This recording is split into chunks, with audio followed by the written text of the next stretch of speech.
Welcome, everybody. This week, welcome to This Week in Black America. Let me remove my screen there. That was our new intro. And behind it, you heard what we call here the world's greatest theme music. Shout out to New Alchemist. And uh, this is This Week in Black America. We cover the news for this week with a unique from a Black perspective. That's the big thing. We cover national news here in the U.S. We also cover global news, and we make sure that we get a very nice mix of audience members who join us, and they share their perspectives and what they think, and sometimes they share things that we didn't know. So the whole purpose of this show is, if many of us are busy, we have full-time jobs. Some of us have 2, 3 jobs, a business, 2 businesses, families. We don't have time to really stay on top of what's happening throughout the week. We've made it our mission to gather all of these things, and between us and between our co-hosts who pop on in, our live studio audience is our virtual co-hosts. We get a lot of interesting topics that we discuss. So I'm your host, Brother Deshone. The man you see at my side is your other host, Curtis Cheatham. And Curtis, why don't you just run down kind of real quick? We like to run down just an overview of a bunch of things that happened this week, and then we'll get right into some of the major topics. And we'll have plenty of room for discussion. Anybody, as Curtis is running these down, wherever you're listening from, wherever you're watching from, we ask that you hit the like button. It does matter, and we appreciate you. Curtis, run it down for the people. Hello, and welcome to This Week in Black America News. And I'm here with your weekly update. So here are the top headlines over the last week. In national news, the U.S. has imposed new tariffs on imported cars, aiming to boost domestic manufacturing. This comes as Hyundai announces a massive $21 billion investment in U.S. operations, including a $5.8 billion steel plant in Louisiana. In technology news, the United Arab Emirates has pledged $1.4 trillion in investments in the United States over the next decade, with a focus on artificial intelligence and semiconductor technologies. In sports, the NCAA March Madness tournament continues with the Sweet 16 underway for the men, and it starts for the women today also.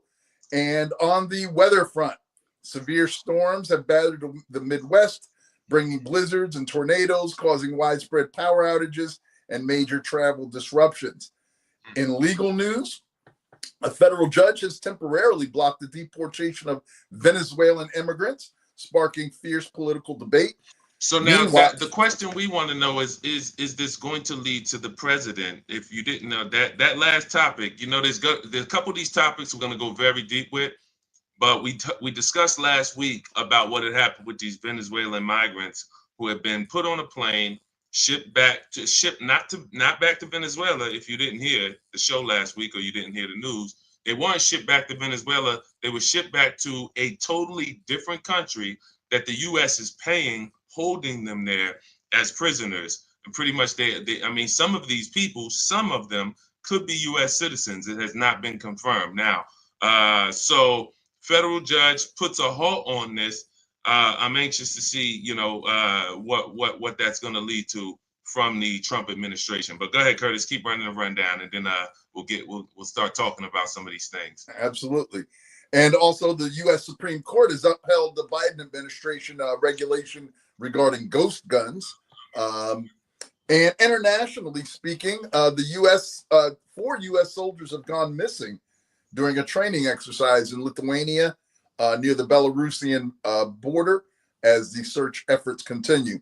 And a troubling story out of Dallas: a bride-to-be from Oklahoma is in critical condition after being violently attacked during her bachelorette party. And of course, that's getting a lot of news. But those are your headlines for This Week in Black America, your news update. I know there's a couple things in there that we want to get to and get into a little bit deeper. First of all, anything in the news there? I mean, I know we started talking about the the Venezuelans being Yeah, we shipped can run off. it. We can run it from the top. Absolutely. I mean, uh, I think the biggest Tariffs? topic, I think the bigger, what do we think is bigger, ladies and gentlemen? 25% tariffs coming to every single import vehicle, every vehicle that is imported to the United States. We're talking a 25% tariff. So there are, just to give you some data, because I'm in the auto industry, 25% tariff. There are 16 million new cars sold a year. 16 million. Those cars, even if there's half that are produced outside, we're talking 8 million cars. We're talking about, if the average price of those cars was $40,000, we're talking about that price going from 40 to 50,000. Those cars that are 40 now are $50,000. So what is bigger to Overnight. determine what we talk about? What we talk about first? Do we Well, talk tell about you that, what. or do we talk about our Secretary of Defense, who is the or overseer? He's the middleman between the President of the United States and the military. This is the person who, if this president is the CEO, the Secretary of Defense is the COO when it comes to being the person who calls the shots and runs the day-to-day business of the military. What's a bigger mistake? Well, What's a bigger topic? Go ahead, Curtis.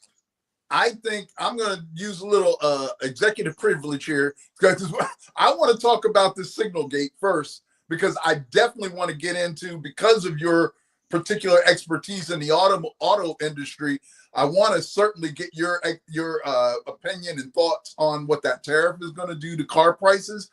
But right now, I think that the bigger issue, the bigger story right now, is the ineptitude of our government at the highest levels, as evidenced by what we're calling signal gate now, where, of course, we've got these big names in the defense realm, the Secretary of Defense, several other people, the Pam Bondi, I don't know what the Treasury guy was doing on the call, but there were several people that were very high up in the administration who were known or said to have been texting information about an impending attack.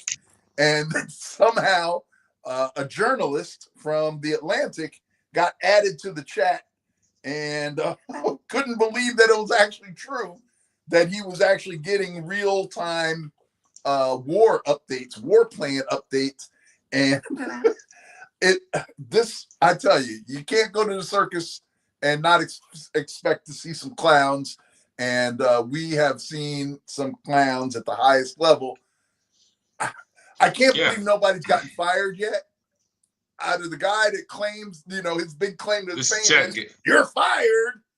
And yet we have this absolute ineptitude, incompetence at the highest level, and nobody's getting fired. Nobody's even like getting reprimanded here. Well, that's what we want to understand. If we really forget the politics, and I know that's a cliche term, let's forget politics. We got to really determine here. Like we have, and I've taken a little time. We all have to kind of figure out what had happened, because Kenyatta's calling it chat gate. I like that, chat gate. So when we look and we call like anyone else, especially someone who had just been appointed, I believe, just been confirmed, would be fired immediately, because regardless of how the journalist got in, maybe there's multiple people that need to get fired, but at the very, again, I don't want to under stress this, ladies and gentlemen. This man is the go-to between the president and the military. He is that joint.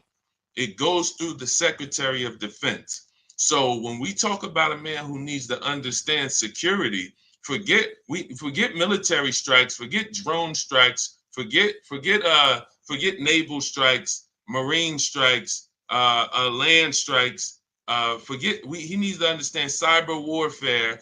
Like, he needs to understand all of this stuff. And the man can't make sure that this chat line is secure. I mean, well, let's look at it this way.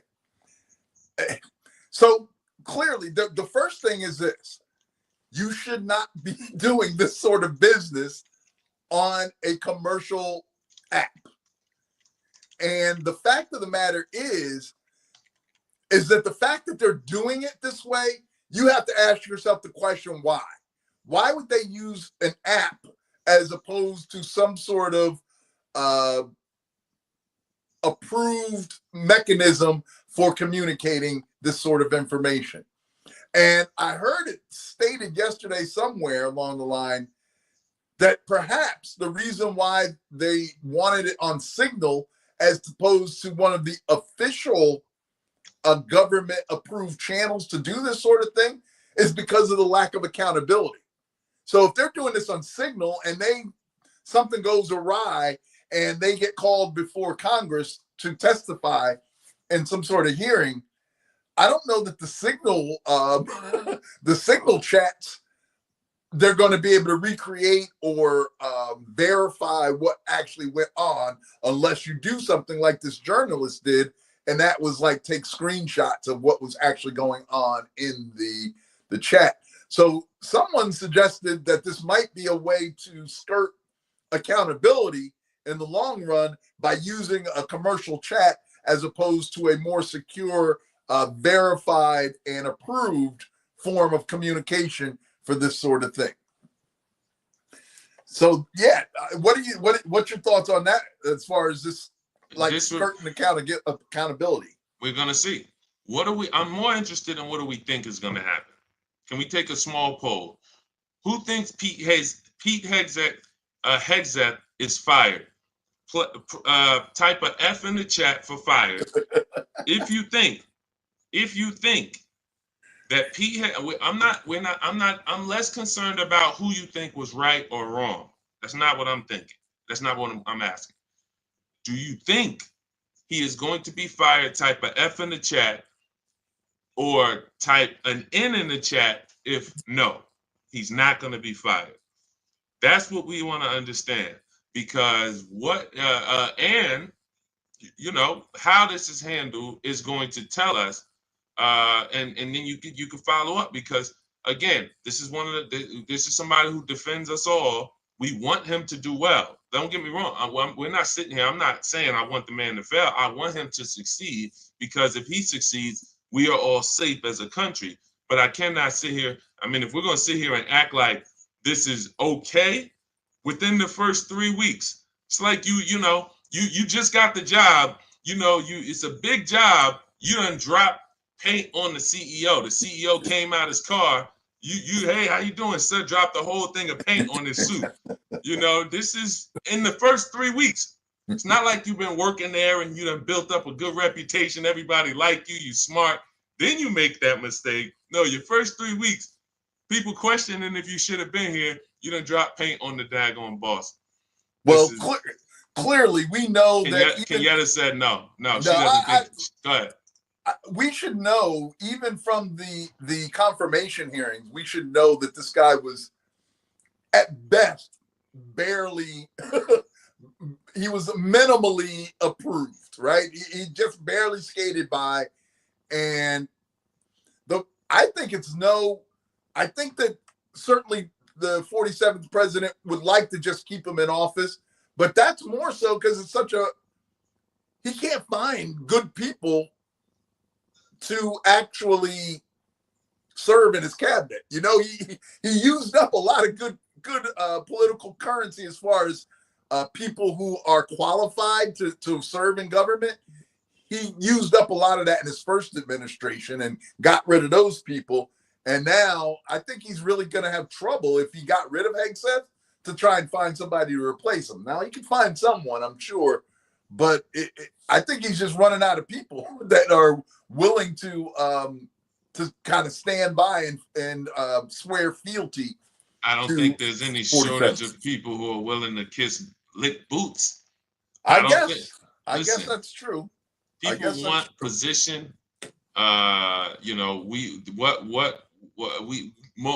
the consensus looks like. You know, you say no, Curtis, to the question. I don't is Hegseth gonna be fired? Yes or no? I think, to me, it's always so far everyone says no. Right. Cyber Lady says no. Kenyatta says no. I say no so far. What do you think? I don't think he wants to, but the caveat to this is how much pressure the public and the Democrats put on him and keep this an active issue. Because if they just let this die down and move on to the next thing, then no, he's not going to fire him. But if they keep making it a big deal, if it keeps getting energy from the American question. So now it's a question on what the Democrats are going to do. So now we've switched the poll. It's more the people. It's more the people, not necessarily the Democrats. Okay. It's got to be a groundswell of protest, of energy from the people that translates to the Congress, that makes their message known. And then we'll see if the administration folds. Because what we're seeing is a lot of the things that he's putting out are getting reversed strictly based on people's reactions and the protest and the pushback that they're giving. So that's something that we have to factor in. And I think that this administration is trying to do as much as it can without ruffling the most feathers. You know, I think that they'd like to just kind of do all this under the guise of darkness and just have it slide through. But once people react and we start to see their protesting in the streets, calling their Congress people, things like that, then we see a reaction from the administration. So in other words, there'll be no reaction. Probably not. In other words, if it's a matter of, and look, I'm a fan of the people. No, listen, if it's a matter of the opposition leadership rallying people, inspiring, example, give me the top three people right now, leaders that we would go to war with. And I don't mean a war in terms of that. I mean, stands for, we would go march with them. Give me the top three, Curtis, top three leaders off the top of your head. You would go march with them tomorrow. Farrakhan? Yep.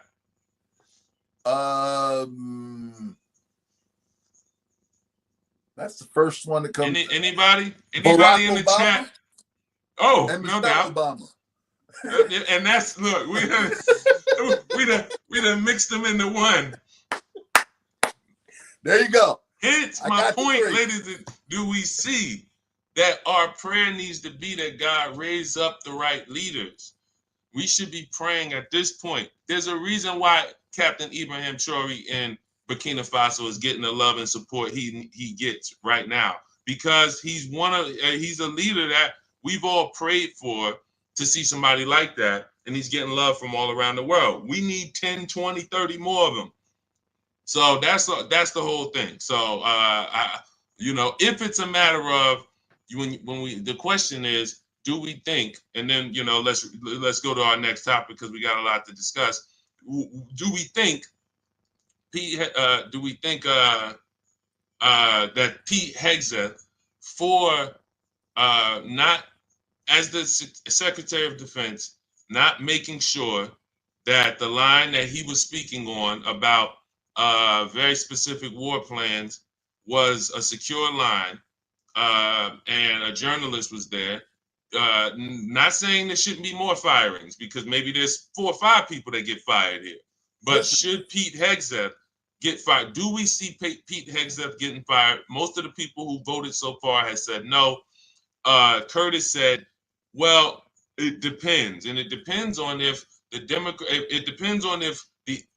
people speak out, the people, you, as well as the Democratic leadership, independent leadership, people who are just speaking out for how dangerous this is as a country to have the guy who runs your defense. Imagine the people in the other country watching right now. Imagine China saying, all right, should we be worried about this guy Hegseth or not? Well, you just kind of showed if you can't make sure a line is secure, you're probably gonna have trouble with China's best hackers. Listen, let's be clear. First of all, um, this administration has shown itself to be unserious, and clearly on the international. I would love to be a fly on the wall in some of those international leadership meetings, as they probably are getting a good laugh at watching what the Americans are doing right now. So clearly, we are having a crisis of confidence from our allies. But my point is this: everybody that was on that chat should have been fired. Everybody knows that they should not be communicating information about military operations on a public app. Everybody that was on that app, whether they said anything or not, if they didn't raise any concerns about, hey, why are we having this conversation on Signal as opposed to an approved secure app? If no one raised that concern, then they're all incompetent as far as I'm concerned. And even if you take it one step further, nobody can count and see who's on the chat. I do that myself in group chats. I'm like, who's this person? I don't know whose number this is. I ain't saying nothing. I ain't saying nothing because I don't know who that is. And if I have the common sense to do that, you would think that the people at the highest levels of government would have enough intellectual capital to be like, hey, yeah, we probably shouldn't be doing this. Yep. And again, there might be some ulterior motives as to why they were doing that. And welcome, get black. Get black with me. Get back. Get back. Get back. Get back. Well, good to see you. Good to see you. Absolutely. Now, one thing DC, I wanted to get into here. DC on the check-in. We'll be there soon. Listen, we will be in DC soon. I will certainly be there, and I'm dragging Curtis with me next month. We're taking a surprise trip to DC. We're going to try to, God willing, we can meet the ambassador to the United States of Liberia while we're down there. So anyway, that's more to come. So maybe we could pull up on you too. Could get black with me. Maybe we could see you. But yes, we appreciate you checking in from DC. Go ahead, Curtis. Now, the other thing I wanted to get into, because I feel like you're kind of uniquely qualified to offer some insight to our audience. Those who don't know, obviously, Brother Deshone, most known publicly as a car guy, and has some great tips for how to get the best deals. But having worked in the car industry and now understanding how tariffs work, what's your biggest concern about what you're seeing, hearing as far as 25% tariffs across the board with regard to car dealers or new car sales? Well, for first thing we want to focus on is every car is not going to be tariffed. So you can Google, there are a lot of vehicles that are going to be a lot of them, because now President Trump and his administration is proposing 25% tariffs on all import vehicles. So anything not made in America. Now, first, and Curtis, I don't know, can you pull up a date on when this is supposed to start? Give me a moment here.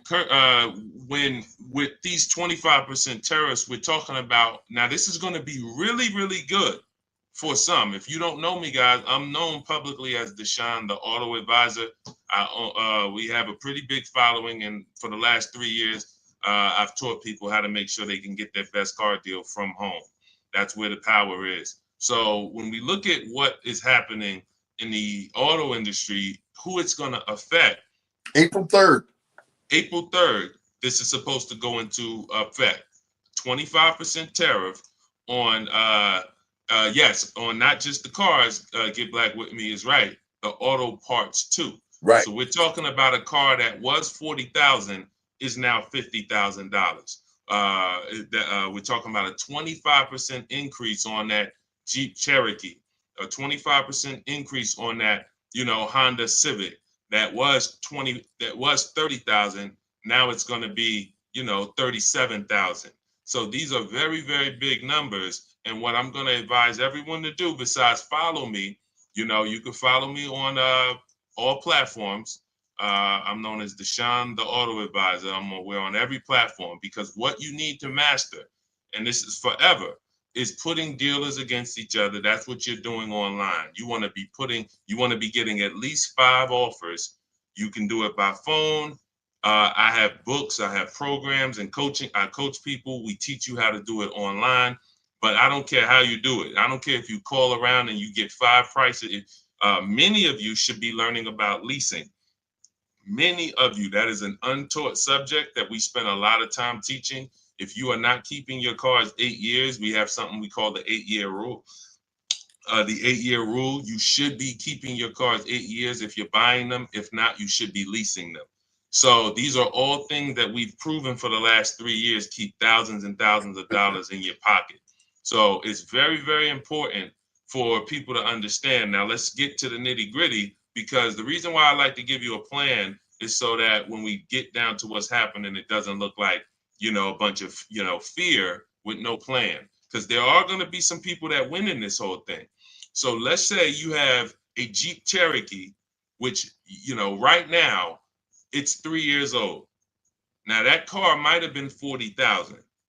But now with tariffs, the new ones are going to be 50,000. So what happens is some people are not going to be able to afford the new price, so they're going to go looking for a used one.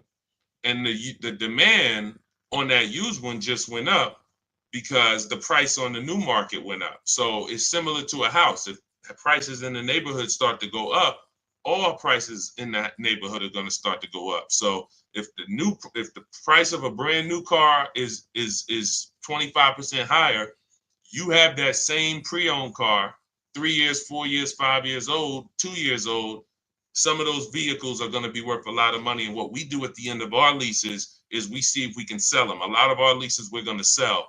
We helped a lot of people sell their leases in 2021, a lot of 22, all for the last 3 years, but especially in the first 2 years, because every car was worth 5-10 grand more than what it would normally be worth. I do see a day soon where people are going to be selling their leases at the end, making another 5-7 grand like they were a couple years ago, because tariffs with the new car pricing going up, it by default is going to shift demand to the used car market, which is going to raise the pricing and the resale value on some of those used cars. But for now, if you're shopping now, you should be always looking for a non-tariff car. That's President Trump's goal, is to get you to look for a non-tariff car. Go ahead.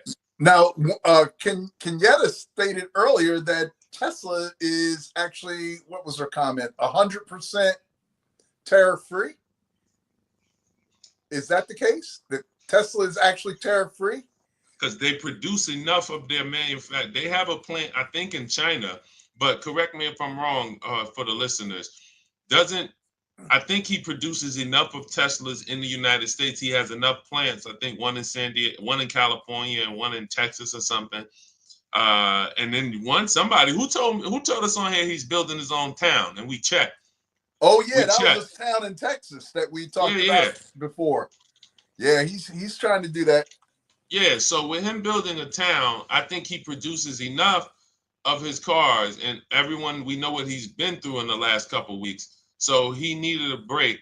So with everyone is I don't know, if you're suggesting, Kenyatta, that this was a win for Elon Musk, then I don't think we can debate you on that, because his cars are tariff free, and they certainly need help with the sales right now. They are made in California, and I wanted to ask you something. I had this thought the other day, and maybe you can help me understand if this is a realistic thought or not. Tesla sales are down globally. We've talked about that in the past. He's obviously Elon Musk is having problems with people attacking and protesting his dealerships and things of that nature, burning them down in some cases. Could this be, and let me put on my conspiracy theory hat for a moment, if he's got all this excess inventory sitting around in lots around the country, would it be past him to do the old mob strategy, burn it down and collect the insurance? If he destroyed, I wouldn't put it past Muskrat if he burned his own dealerships in order to collect the insurance money and reduces his inventory. Is that too far out there for you? Listen, I try not to understand people that I'm not interested in understanding because But yes, look, there's stuff that's way over our heads, and like what's happening with the stock market, and we've seen the stock market drop. We've asked ourselves, is the rich, speaking of these, because we're still on tariffs. Let's stay on the subject of tariffs.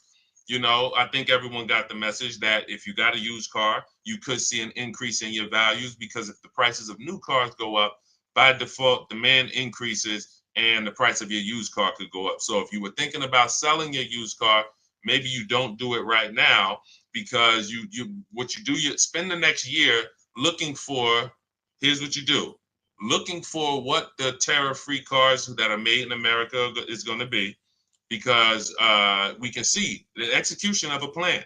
Because the goal was, I want people buying American cars, and that's what we're here talking about. That's what I'm going to recommend, because it's a significant amount of money. So let's look for those cars that are produced. It doesn't mean we won't have Hondas, Toyotas, all types of cars made in America. It's just, because they're foreign cars, their plants will just be here. Just like we have tons of plants that produce Honda and Toyota and Nissan and Lexus in Canada and in Mexico. They're just going to have the plants here.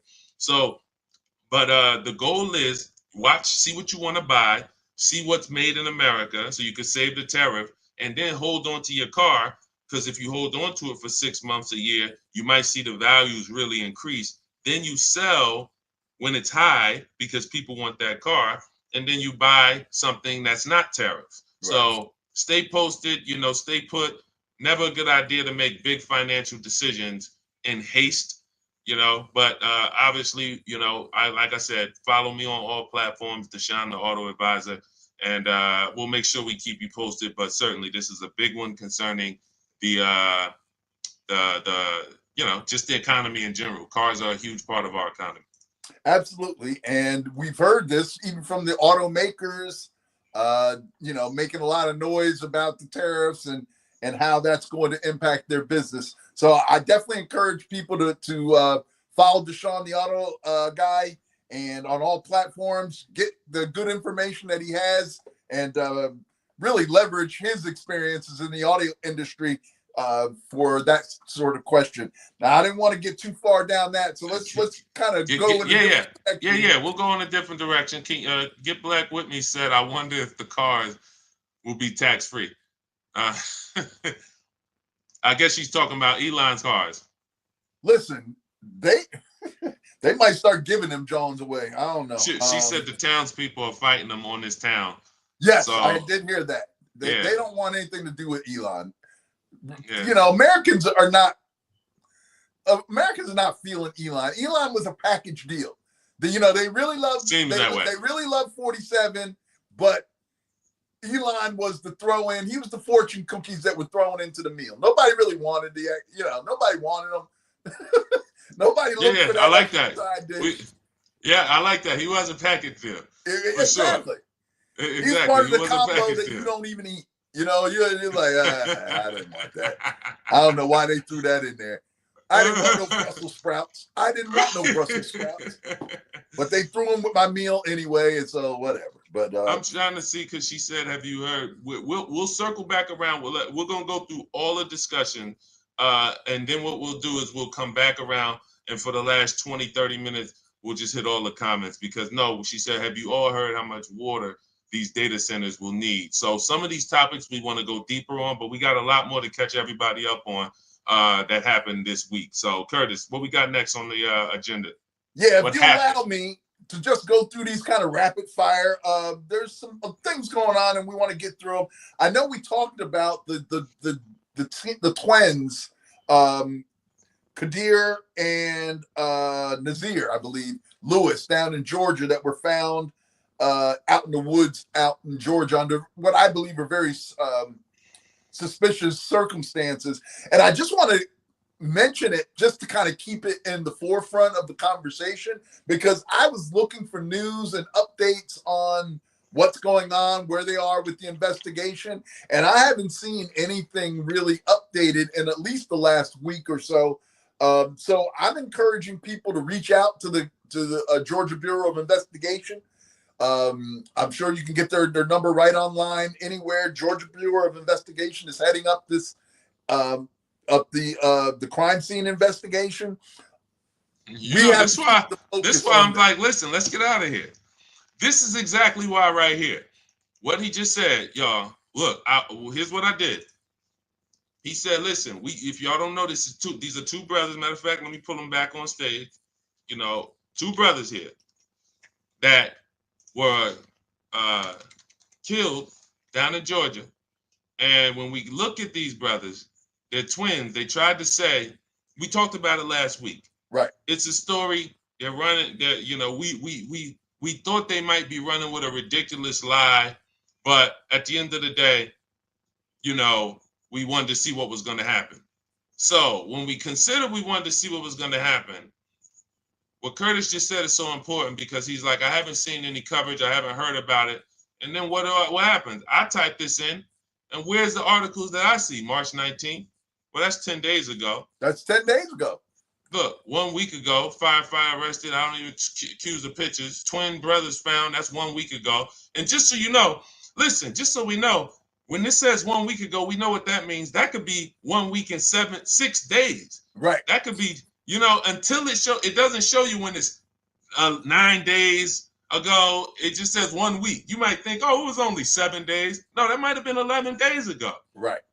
This is what we're dealing with. So when you hear me say that, listen, I'm out right now, like, here's what I'm looking for. Just so y'all know, my mind is always turning over rocks to see where we're going to put our investment capital that's going to get us a return as a people. Because economically, we have to realize the entire media system is set up like this, where we're not going to get the coverage we need. And I'm tired of talking about it, because we do these brothers a disservice by continuing to stay in a country that has proven time and time again, that they won't even cover stories like this. They won't even cover. So anyone who's going to figure out who killed these two young men, you're on your own. Hopefully you got enough money to fund it, because you're not going to be at work. You got to take work off. You got to do all types of stuff out of your own pocket. But if this was little Nancy Hardigan, and little Nancy and Rachel Hardigan, listen, no offense to my white brothers and sisters, you know what we talking about here. Look, if you pulling up here with us, you understand how this thing roll. It would be a different story. So, all right, well, that's part of the reason why I left the story in here about the when I did the news update at the top of the hour. There was a story about a Dallas bride getting in critical condition because she was violently attacked. Now I had no trouble finding information about that in the news and updates about it, and yet these two brilliant young black men end up dead under really suspicious and historically seems like we're running its back again under historically suspicious circumstances. And the best that the investigation can do is say that they shot each other. I'm not sure that's going to play, and that certainly sounds suspicious to me. So that's the reason I wanted to bring it up. I want to keep the Qaadir and Naazir's Lewis's name active in our community. There is a GoFundMe that's available if you are able or inclined to help out in reducing some of their legal expenses. I'm sure if you just look up Qaadir Lewis or Naazir Lewis GoFundMe, you can find out. The happiest news is when we're talking about what's happening outside the United States. I swear, yeah. I never used to be a global person. Now I'm just so global. Like, got the global phone, like That's an old whole reference, you know. So anyway, and That, it was. I enjoy the global talk because some of the things that are happening that benefit us the most are happening outside the United States. It seems like we continually have to talk about these rough subjects. And listen, if you got the plan, bring it. If we got the leaders, bring it. We asked earlier, get black with me, Kenyetta, Cyber Lady, my brother Marcus. What is it gonna? Where are the leaders? We really gotta pray that leaders emerge because we don't even have anyone to lead the charge to go and bring these things. And we asked Curtis, 3 people he marched with right now tomorrow, if they needed us to march with him. He said, Minister Farrakhan, absolutely. President Barack Obama, absolutely. Michelle Obama, same person. So if these are our leaders, when this man already did his job from 2004, you know, he did his job. Like we could kick in any door. Man, listen, who should we be watching? Listen, y'all the ones out there in the street. Tell us, hey, listen, are y'all watching brother this, sister that? They're doing these things. And I think it's gonna be rooted in economics. You will stay with someone you don't like. You will stay with someone you do not like if y'all making money together. that's right. And that makes sense. So I think economics is what unites us so that we can build the media companies that will cover the subjects that are important to us. We can build the companies that are going to defend us, build the cities, build the towns, the businesses that we're policing. All of that is going to come from us investing our money into companies, and until that opportunity is outside of America, in my opinion. Go ahead, Curtis. What else we got? Listen, I agree with you 100% on that. We need to have a global view because things are happening all over the place, and we need to be aware of that. But something happened right here in America that I don't know. I always hesitate to bring this kind of thing up, but yet I think we need to be aware of how sadistic some of the people in our society are, and just be aware of that. And that's that there was a white couple in West Virginia that was recently convicted and sentenced to prison time for basically adopting black kids and using them as slaves. This is in West Virginia, a deeply racist state, I may add, from personal experience. But no, West Virginia. Look, not lying. It's voted the most racist state. Google it. If y'all think I'm making it up, it's voted the most racist state. Go ahead. I'm sure there's some fine people in West Virginia. But go ahead. Listen, I took my daughter went to college in Kentucky, and her family on her mom's side is from Kentucky. So I did a lot of driving through West Virginia to go to Kentucky. And years ago, we were coming in. I mean, we stopped to get gas in this little town in West Virginia. And I mean, the very first thing I saw when I got off the exit was this white truck with a big old Confederate flag around the back, just driving around town with this big old Confederate flag. And I'm like, okay, we're just going to get our gas and get the heck out of West Virginia as fast as we can, because I don't want to be bothered with these folks. But yeah, West Virginia is one of those places. But yeah, they were kidnapping or adopting these kids and using them as slaves. A 16-year-old, 14-year-old. They weren't being taken care of. They had them under cameras constantly, so that they would know what was going on, and they kind of had to hide themselves, use each other to guard themselves when they were using the restroom and things like that.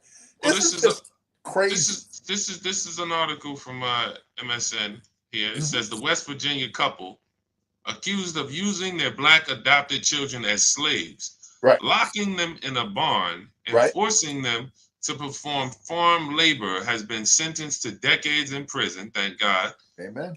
According to the New York Times, 62-year-old Donald Lance was sentenced to 160 years in prison after being found guilty of forced labor, human trafficking, child abuse, neglect. Lance's wife, Jean, it's always the wife, they always have, it's two of them. Like, it's always two of them And it's like, was sentenced to 215 years on the same charges, in addition to violating her children's civil rights. You brought these children to West Virginia, a place that I know is almost heaven, and you put them in hell. Okay, eighth judicial circuit court judge said that. Okay, so this is a person who, well, listen, show us the heaven side of West Virginia. I know they sent some people to heaven. I can't, I can't, I can't call it heaven. Oh my goodness!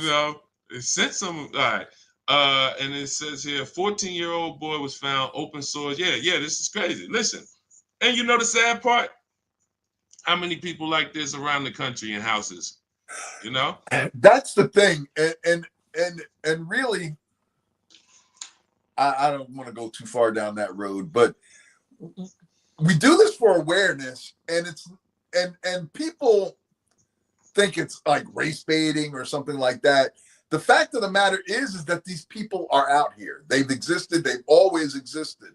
The people who would prey upon others, even going back to the people that first came to this country. When you think about the natives who came out and helped the colonists, helped them through those early winters when they didn't know how to take care of themselves in this new country, shared their food, and what did they get in return for it? Smallpox, stole their land, gave them alcohol to drunken them up. So the fact of the matter is that it's really hard for America to claim the high moral ground when we've seen over and over and over again a repetition of these heinous crimes against humanity. Whether and it can only be rooted in a diminishment or failure to recognize the humanity of others. You can't just take somebody's land if you see them as an equal, right? If you see them as human as you. You can't subject people to the sort of torture and the sort of crimes against humanity that we saw during the enslavement period here in America. You can't do that and think of somebody as human at the same time. So you have to consider them as being subhuman in order to justify this in your mind. And unfortunately, we're seeing it happen to this very day. In 2025, we are still seeing this sort of sadistic mentality being carried out against people generally who don't look like them. And it can only be because of the diminishment of their humanity. And I've got even more stories about that we can go into. No, I agree. That's why I'm with a whole listen.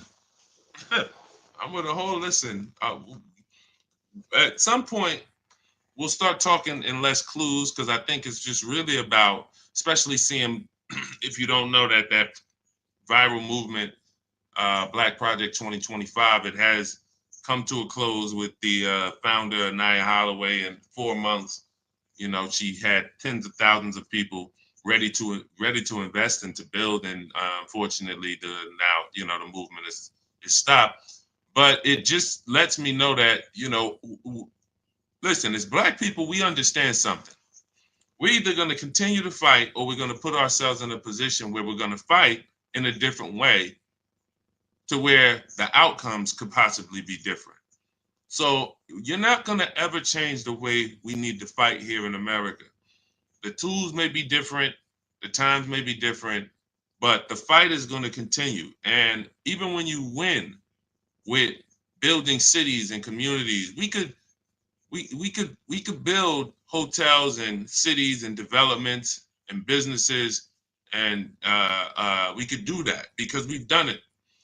But here in America, it's always going to be under threat. From the moment it's built and it's successful, it is going to continually be under threat day by day. And the worst part about it is the people who will burn it down face no repercussions. And being that they don't face any repercussions for burning it down,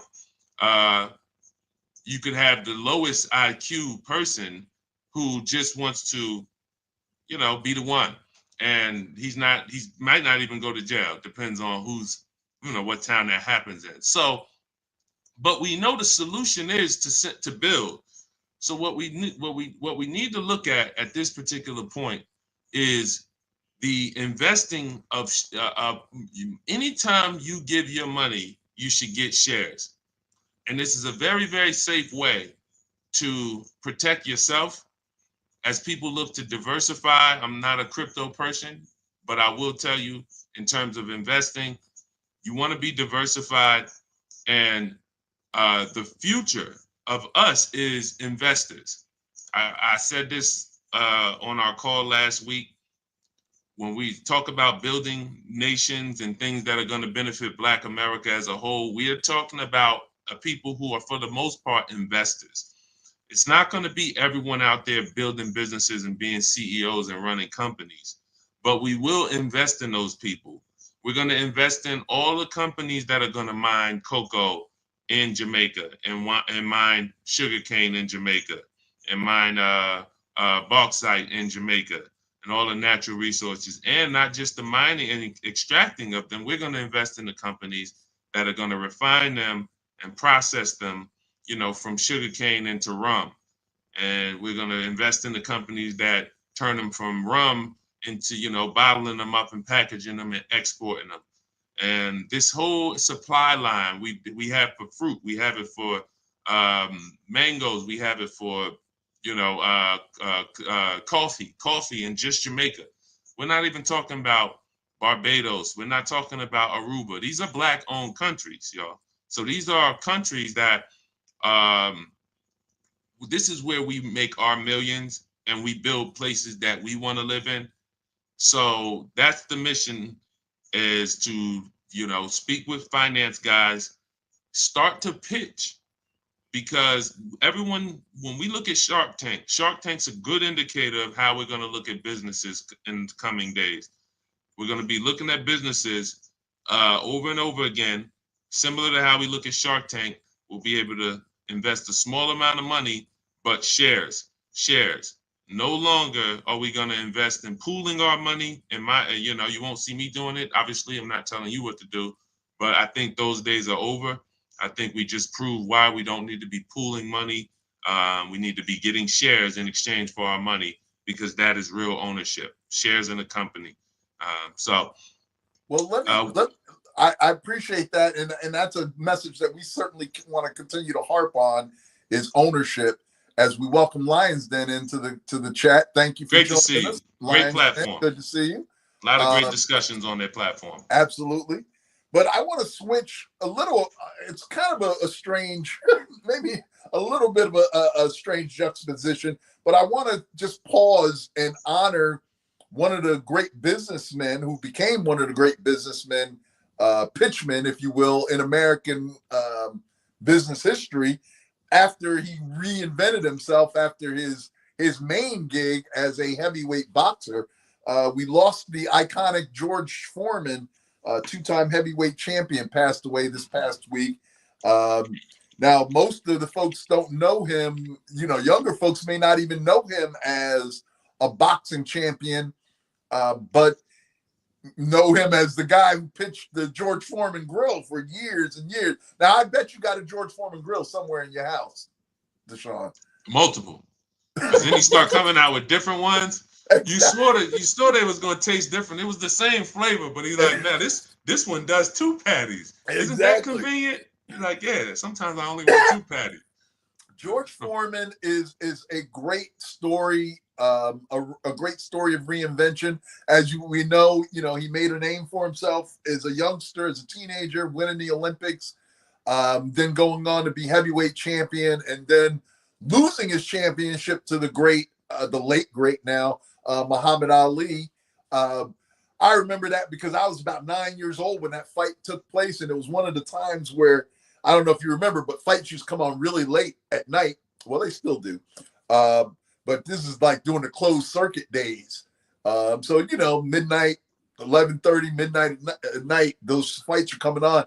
And I remember sneaking and like not hiding, but laying down in front of the coffee table so my dad really couldn't see me, but stayed up and watched the whole fight and without him making me go to bed. So I figured as long as I be quiet, I can, he won't notice that I'm here. And I got to watch one of the greatest fights of all time with one of my heroes, of course, Muhammad Ali. But I think equally heroic. So that's how you watched the Thriller in Manila? Absolutely. No. It wasn't the Thriller in Manila because that was Foreman. That was Foreman Ali. Was that the? I mixed them up because there was all these great fights between Frazier and Foreman, and then Frazier and Ali, and then Ali and Foreman. So they all had these kind of catchy names. But yeah, absolutely. That was the one that I really remember and enjoyed. And when you consider, like, I don't think there's anybody I've ever seen that could take punches like Foreman.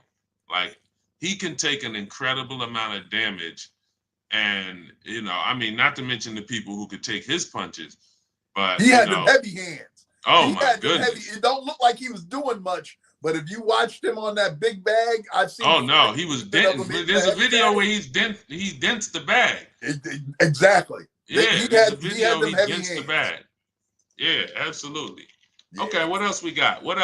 And listen, y'all know the whole purpose of the show this week in Black America is we give you news, what happened this week from a Black perspective and how it affects us every Friday, 12 noon Eastern time. So sometimes our co-host, the studio audience, you guys see topics that we didn't catch. And if there's something that we haven't talked about, throw it in the chat and we certainly will talk about it because it's a collective news. It's kind of like, this is independent journalism.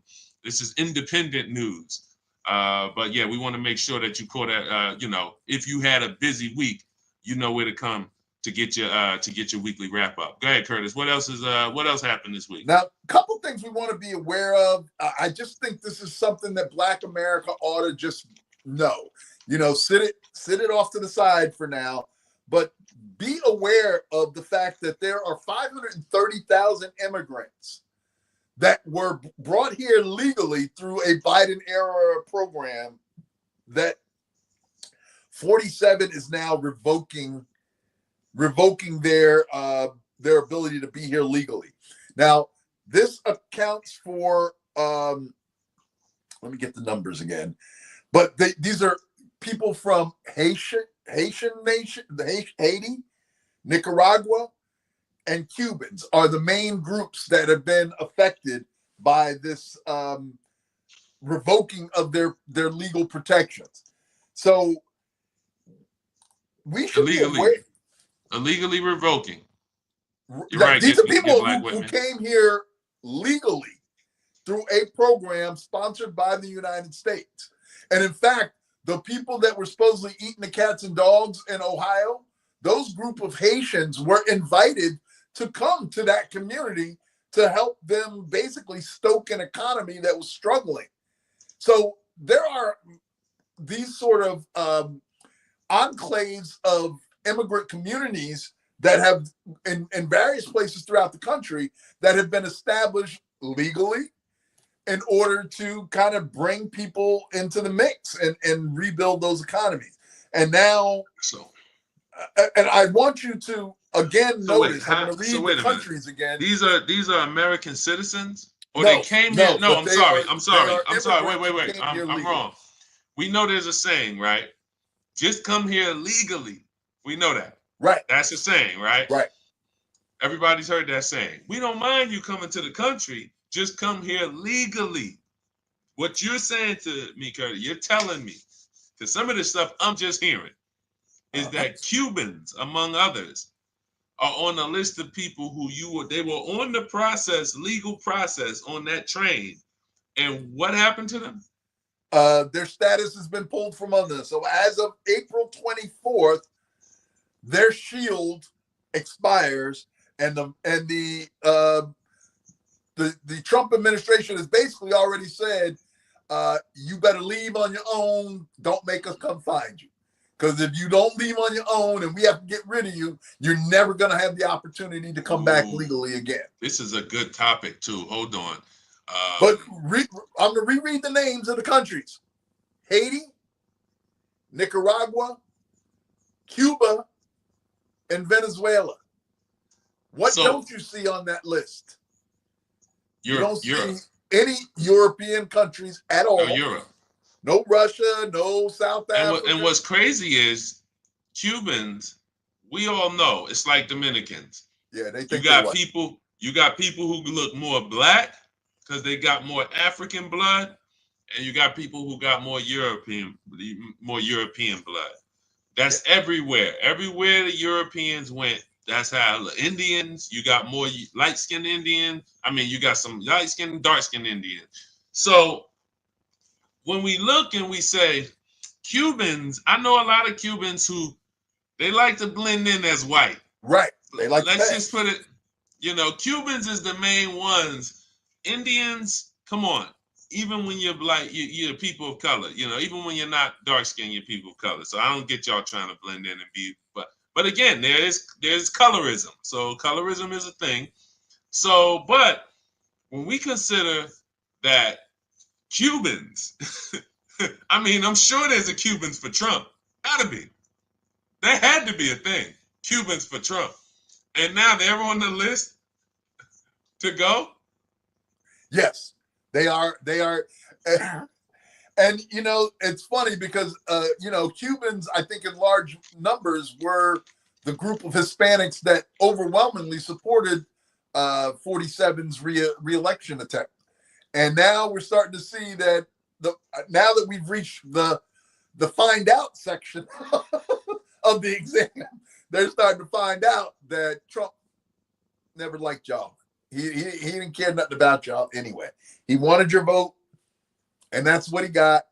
And now he can do whatever he wants, and you about to find out. So the other thing, no, and there's another topic this is a great topic I want to discuss because Lionsden said talk about if and we'll talk about this on the discussion segment. We're probably 15 minutes away from that, but let's we want to run down everything else. Talk about if losing the education system, which it is collapsing around us. We got it, like that is a fact. Department of Education is a thing of the past. Donald Trump is I'm paraphrasing what he said to is it DeVos or whatever, Betty DeVos? I don't know if that's the old one or who's running it. Kill it. She was the old one. Now we got the Linda McMahon. Linda McMahon. Thank you. Yeah, I knew it was some type of personality from entertainment, and Betty DeVos, if y'all don't know, used to run Amway. Her husband, ran Amway. Right. Y'all remember Amway, right? She was the Secretary of Education under his first administration. Right. So now we have Linda McMahon, whose husband, Jim McMahon, Vince McMahon.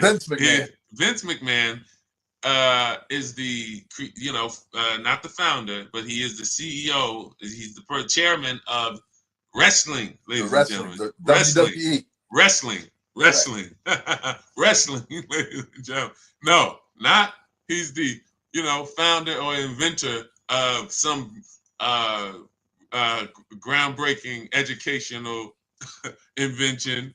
Not anything. No family involvement in education. Not a professor from one of our best schools and universities in this country. Ladies and gentlemen, is wrestling, and that's the person who is, was given charge to destroy the Department of Education. So yes, I would like to come back and talk about if we think that has, if there's spiritual terms even that affects us, because we're gonna be out here with no Department of Education. So we'll come back to that. Let's put a pin in that. Well, go ahead. Anything you want to say on that before we circle back? Well, we know that the dismantling of education is by design. We talked about it in previous episodes that we want to dumb down society. That's what the powers that be want, a society that doesn't think critically, that doesn't have the ability to kind of work through these things in their minds and see that they don't make sense, that 1 and 1 is adding up to 3, and they're not, and they're just missing it. So One other thing, though, I do want to quickly touch on. It's kind of related to academia. Are you noticing the persecution of college students around the country who protested, specifically who were pro-Palestinian protesters during the last year when they were having all those protests on college campuses? We are seeing the backlash in this administration where they are targeting those people. And Really? just yesterday, I believe there was a tough student from Turkey that there was stuff all over the social media pages where they were showing videos of some masked people basically accosting her on the street and arresting her, taking her away. It wasn't like cops and light with the lights on or anything. These were people in plain clothes with masks on, just walking up to this person and detaining them and taking them off the street and getting them arrested. Be aware of what people are being actively targeted because they dissent with a point of view held by this administration. Hang on, let's check this out. I think I got something that'll give us a little context because let's see. Has anyone seen this?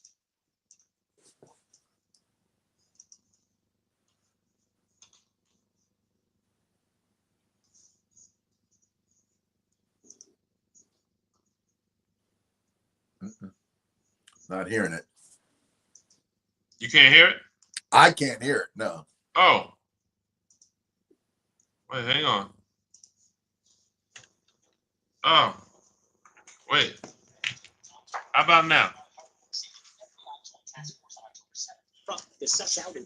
There it is. There it is. All right, hold on. Let's run that back. Hold on. The Trump administration's Youth Justice Department Joint Task Force reports to seek justice for the victims of the October 7th attack while addressing ongoing threats from Hamas and its affiliates. But Trump told the I-Team that this will allow the FBI to weaponize the free speech of college students who have spoken out against the war in Gaza. They're trying to bring the war on terror home, and I think that's exactly what they're doing here. Chicago-based former federal prosecutor turned defense attorney Tom Durkin and attorney Bernard Harcourt say the new FBI Joint Task Force on October 7th, promising to suss out and prosecute individuals providing material support to Hamas, is a perilous overreach of government. This is really dangerous for free speech protections. The way that it operates effectively is by connecting someone's speech to someone else's, and that someone else being, a terrorist organization. They argue the task force is empowered to link the free speech of college students protesting the war in Gaza to anti-Israeli propaganda concocted by Hamas, allowing students who speak out to be charged with. Wow. So they're saying that if you protest in support of Gaza, they're saying that you might be a terrorist here in the United States. You're anti-Semitic. They're labeling you as anti-Semitic, and clearly coming down, obviously, on the side of Israel. So the very first amendment to the Constitution, freedom of speech, maybe not. Maybe not. So again, wow. I'm just bringing this up because we're seeing things that are completely antithetical to the founding principles of what this country was built upon.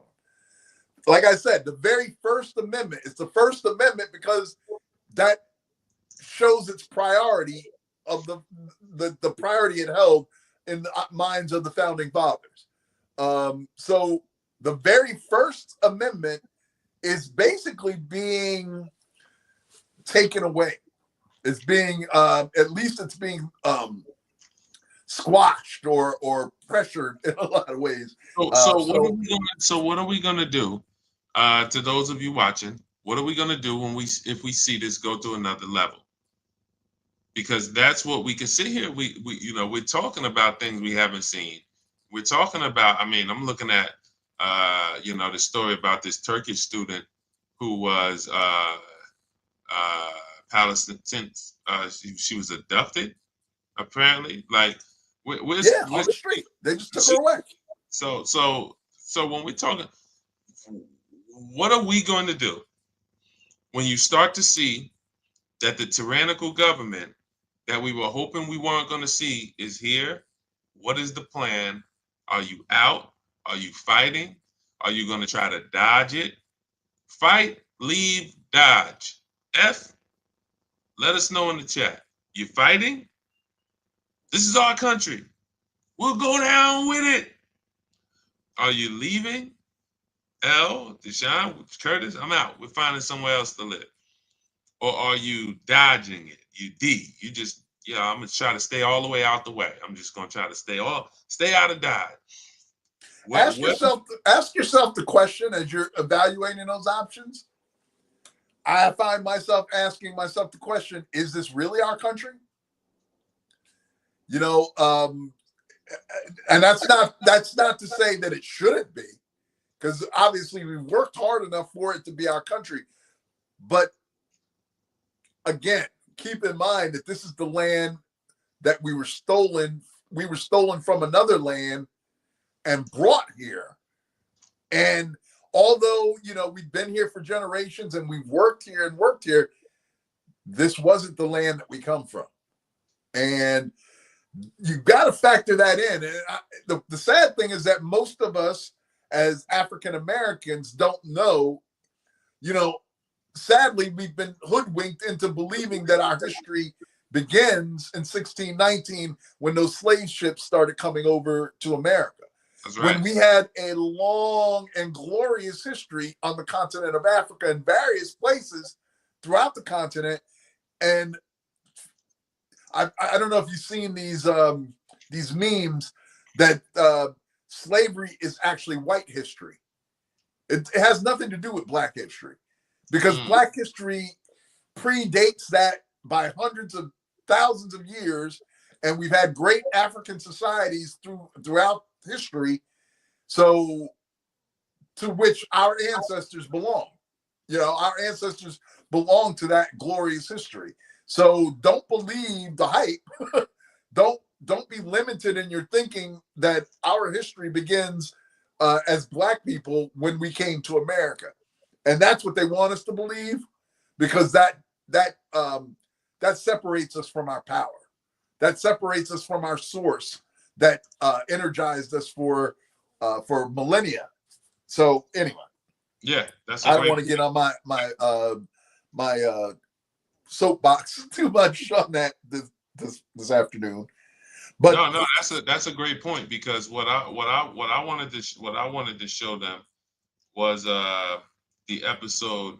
We did a show with a young man. He moved to Egypt. Mm-hmm. He lives in Egypt now, and he is 25 years old now. No Limit Eddie is his name. Great YouTube channel. We're not here to talk about things in hypotheticals and hypotheticals. We're talking about real things.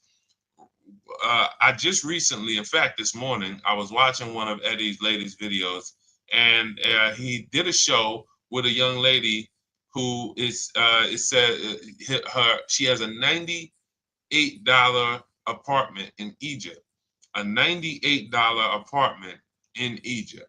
Right. And it said that on that, I didn't realize until I had watched a little of it that this was his sister. Right. So his apartment is $180, $190. We are talking about you guys need to really know that we are talking about anybody who has a small income stream. That's one of your first places you should be going. That's one of the first places you should be telling your grandparent, because let's be for real here. We have people who we're watching their pension and their retirement money being swept up. They're not going to have it. So if we're seeing people lose their pension and their retirement money, Social Security is at risk, then you might have people who only have 50,000 US saved. If they stay here in America with 50,000 US saved, that won't last them 2 years. May not last 1 year. Correct.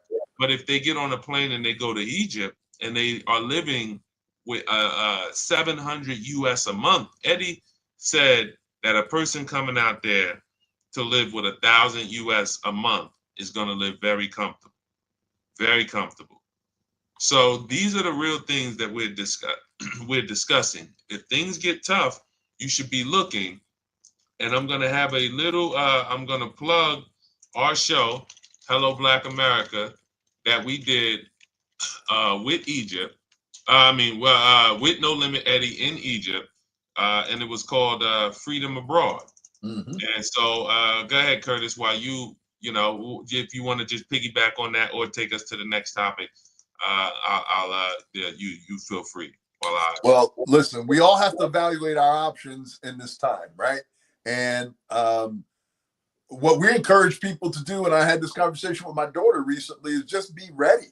You know, if you're at this time and you don't have a passport at this point, I got to wonder what you're thinking about, you know, because you have to have your options open. And one of the things that I know we've hit on before, that when you were talking, it kind of came to me. You've mentioned that the real problem is going to be a time when you won't have the option to leave. You know, when your American passport, and they're like, nah, you can't go anywhere. That's going to be a problematic time. But we may yet see things like that happening. And, you know, I keep saying, stay ready, and you don't have to get ready. If you have your passport, maybe doing some, at least some preliminary research about what it's like to live in other countries. Go on some travel if you can.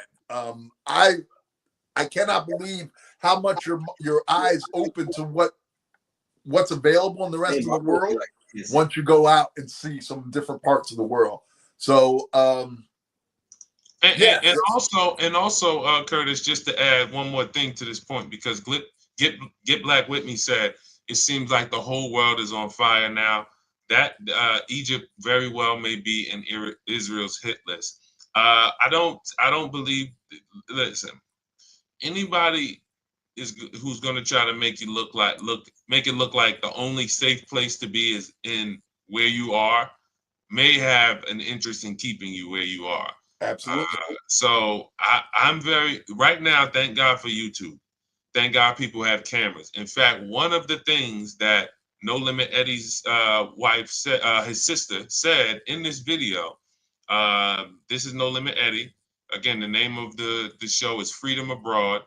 No Limit Eddie's journey across Africa. He's been out there for over 5 years now, 3 years in Egypt. She said that I can go outside at 2 a.m. and walk my dog, and I'll never feel like that. Right. I never feel like I'm in danger here. So whenever we're talking about the people who live their opinion, that's who we want to lean on, because the news, they give us their opinion. But thank God, again, like I said, we have YouTube. We have people who are in the land right now, been out there, not just for a year, not for 2 years, but for 4, 5, 6 years. And they are reporting that, and they're from here. So not only can they report what it's like to live there, but they have lived here for most of their lives, right, and they can give us the contrast. So I think that's very important to understand. There's a lot of safe places, and there's certainly a lot of places safer than the United States. Yeah, I want to echo what Get Black With Me is saying, that I have no interest in influencing people one way or the other. I'm just stating facts, and that's kind of where I'm landing too. I mean, we as Black folks need to just know our options, that we have options available, and you know what you do with it is your own business. I can't force no grown folks to go do one thing one way or another, not even my own family. So you know, we want to give you information that you should be that's actionable, that you can use, and if you choose to take action, you know, then we're giving you a good starting points for that action. Yeah, and that's a good question. I don't know. We'll come back to that because that's a great question. I would love to talk about how the situation in Gaza is going to affect Egypt. But let's do that. Let's do that once we wrap. Yeah. Well, when we spoke with him, though, it was kind of all the latest stuff that's going on with Gaza. So yeah, we talked about maybe getting him on again at some point. That might be something that we would definitely want to explore with him. Does he sense any change in the environment based on what's current events in Gaza and how that might play out in Egypt or in other places over in that area? Well, it's gonna play out beautifully, and it's gonna play out beautifully because I found out that, and if you look in the Bible, you know, when we talk about where we're going, we're talking about things relative to Scripture and where Scripture says the safe places are in the last days. The Egyptians, which I am of, come from Mizraim. That's our father, Mizraim. He's one of Noah's grandsons. Mizraim is our father. Now, that is the land of Egypt. But you also have another group of people who are from Mizraim, who are the Palestinians. So the Palestinians are the ancient Egyptian cousin. That whole area is there. And I just found I had a great conversation with Rabbi Hafshua Maria. Sometime we'll get him on, and we'll get his perspective on how these things. He's over in the land of Israel, born and raised in Chicago here in the United States, but he's been living over in Israel for the last 20 years, I believe, over 20 years. But yes, so those Palestinians are actually prophesied to come home to Egypt. That's where they're from. That's originally, when you look at, I'm talking Book of Jubilees, when you look at what land was given to the Palestinians, what land was given to Mizraim, the Palestinians went and they settled in Canaan's land. Right. And that's why they're getting run out of Canaan's land now, which is really Israel's land, which is going to be Israel's land shortly, the bloodline of Israel. So, but yeah, so we'll talk more about that. Let's circle back around with that. But what else we got on? What else happened this week? Anything big? Anything major? Well, just a couple of quick points. A couple of Congress people got in some heat this week, including Representative Jasmine Crockett from the great state of Texas. Kind of gotten some hot water, if you will, about a comment she made about the governor of Texas, Greg Abbott. She made a kind of an off-the-cuff comment calling him Governor Hot Wheels. And if you don't know, Greg Abbott is in a wheelchair. Oh wait, let's show this. Hold on. I think we have some footage. Hold on. Of Dallas is drawing criticism for recent comments she made about Governor Greg Abbott and Elon Musk. Good evening, I'm Steve Eager. Hi, everybody. I'm Heather Hayes. Her critics say the outspoken Dallas Democrat went too far. Fox 4's Stephen Dial in the newsroom with more. Stephen. Representative Jasmine Crockett has risen to political popularity with the wrong way. Dallas Congresswoman Jasmine Crockett is being called out by other elected officials. Y'all know we got Governor Hot Wheels down there. Come on now. And the only thing hot about him is that he is a hot mess. Referring to Governor Greg Abbott as Hot Wheels. Abbott was partially paralyzed when a tree fell on him decades ago. Hey, I'm gonna move on. Multiple Texas lawmakers took to social media to condemn Crockett for her remarks. Texas Senator. I mean, listen. Only people I give place to joke on the handicap is comedians. So if that's what you do, if that's what you get paid to do for a living, then everybody's fair game because they joke on everybody. If you're not a comedian, that's just my that's just the rules that I thought was out here. But what do I know? I mean, what do y'all think? What do you think, Betty? I'm not going to criticize the sister just because she's my sister. But I will say this is that I think that this was a misstep because regardless, it was funny. It was said in she was trying to be funny, but you can't do that.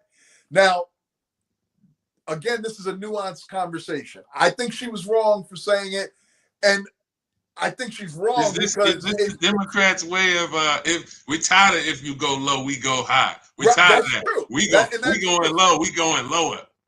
And there's something to be said for that. I'm not. There's something to be said for that. So, and I think that the people that are supporting her are more on that side. Is like, listen, these people have been going low for years, and we've just been taking it.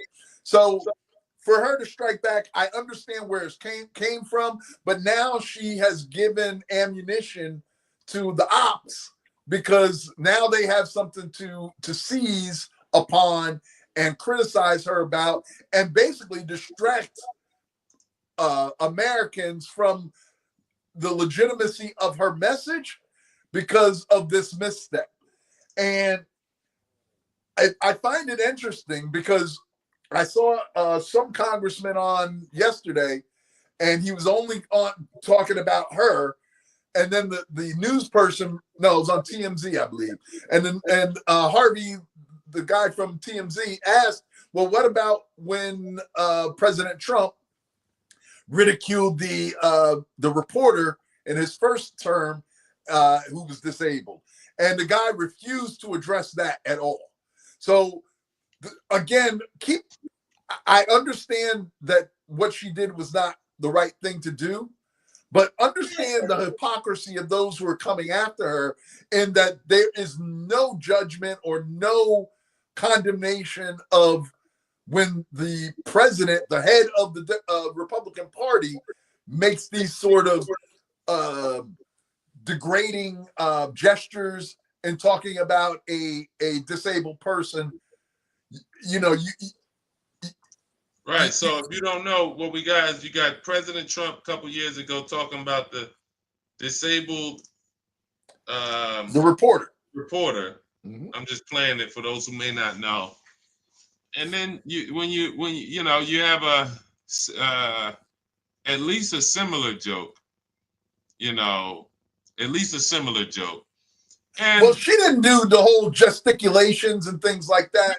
And that's why I say, that's why it's not even about whether her joke was worse or not. Even if you say the jokes were even, her joke was just as bad as his. Yeah.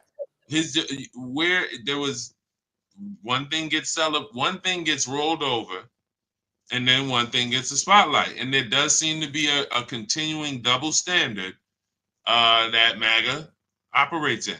So we're looking at, I think what we listen.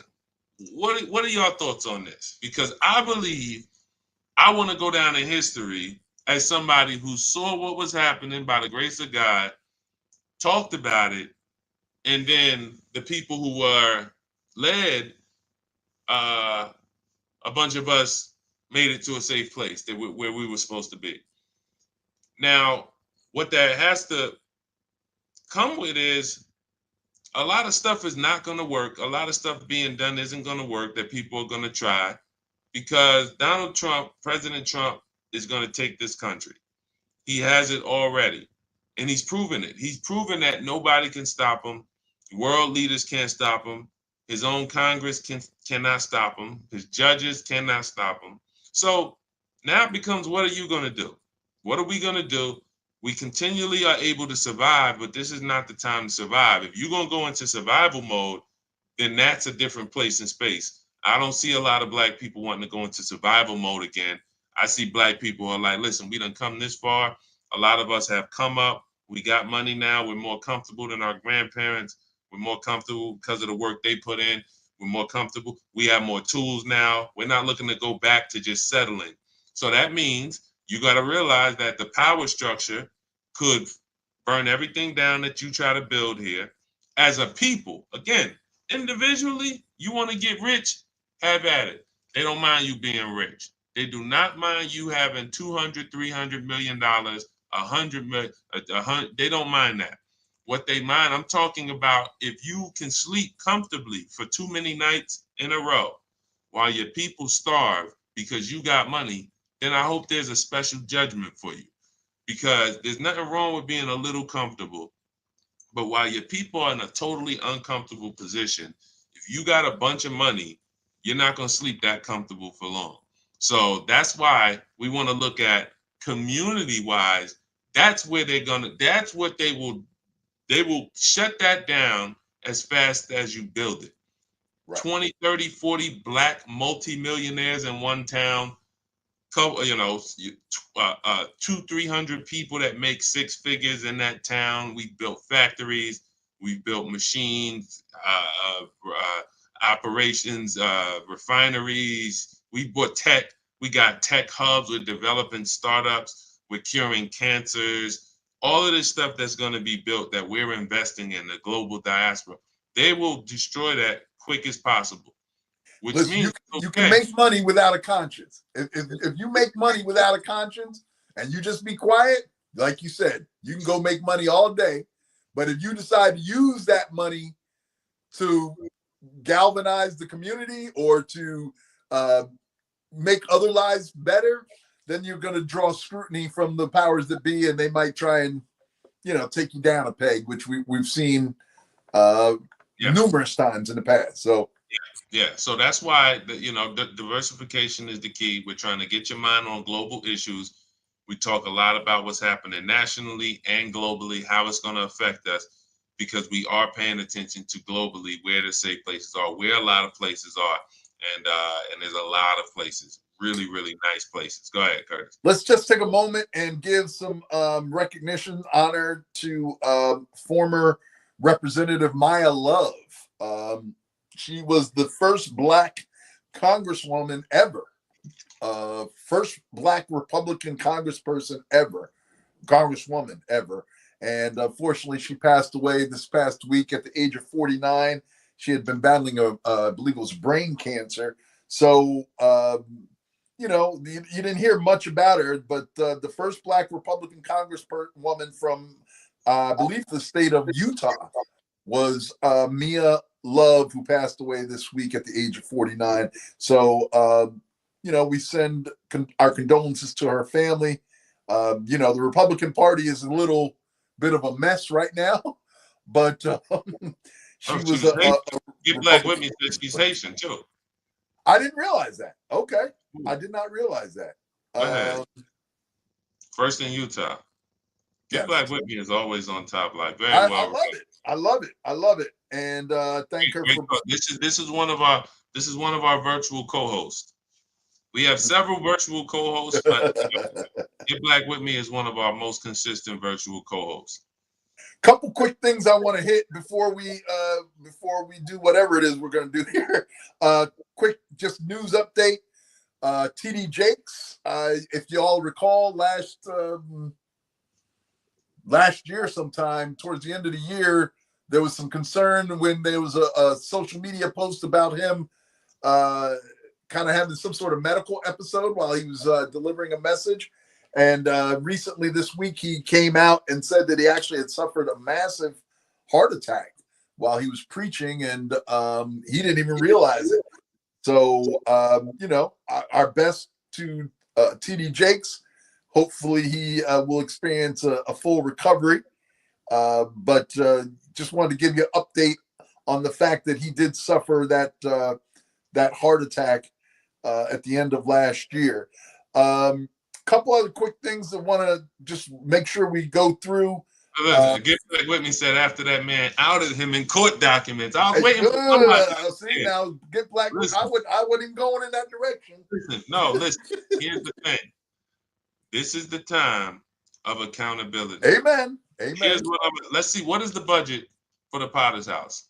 The Potter's House annual budget. I want to see what that budget is. Look, because I'm going to tell you why. If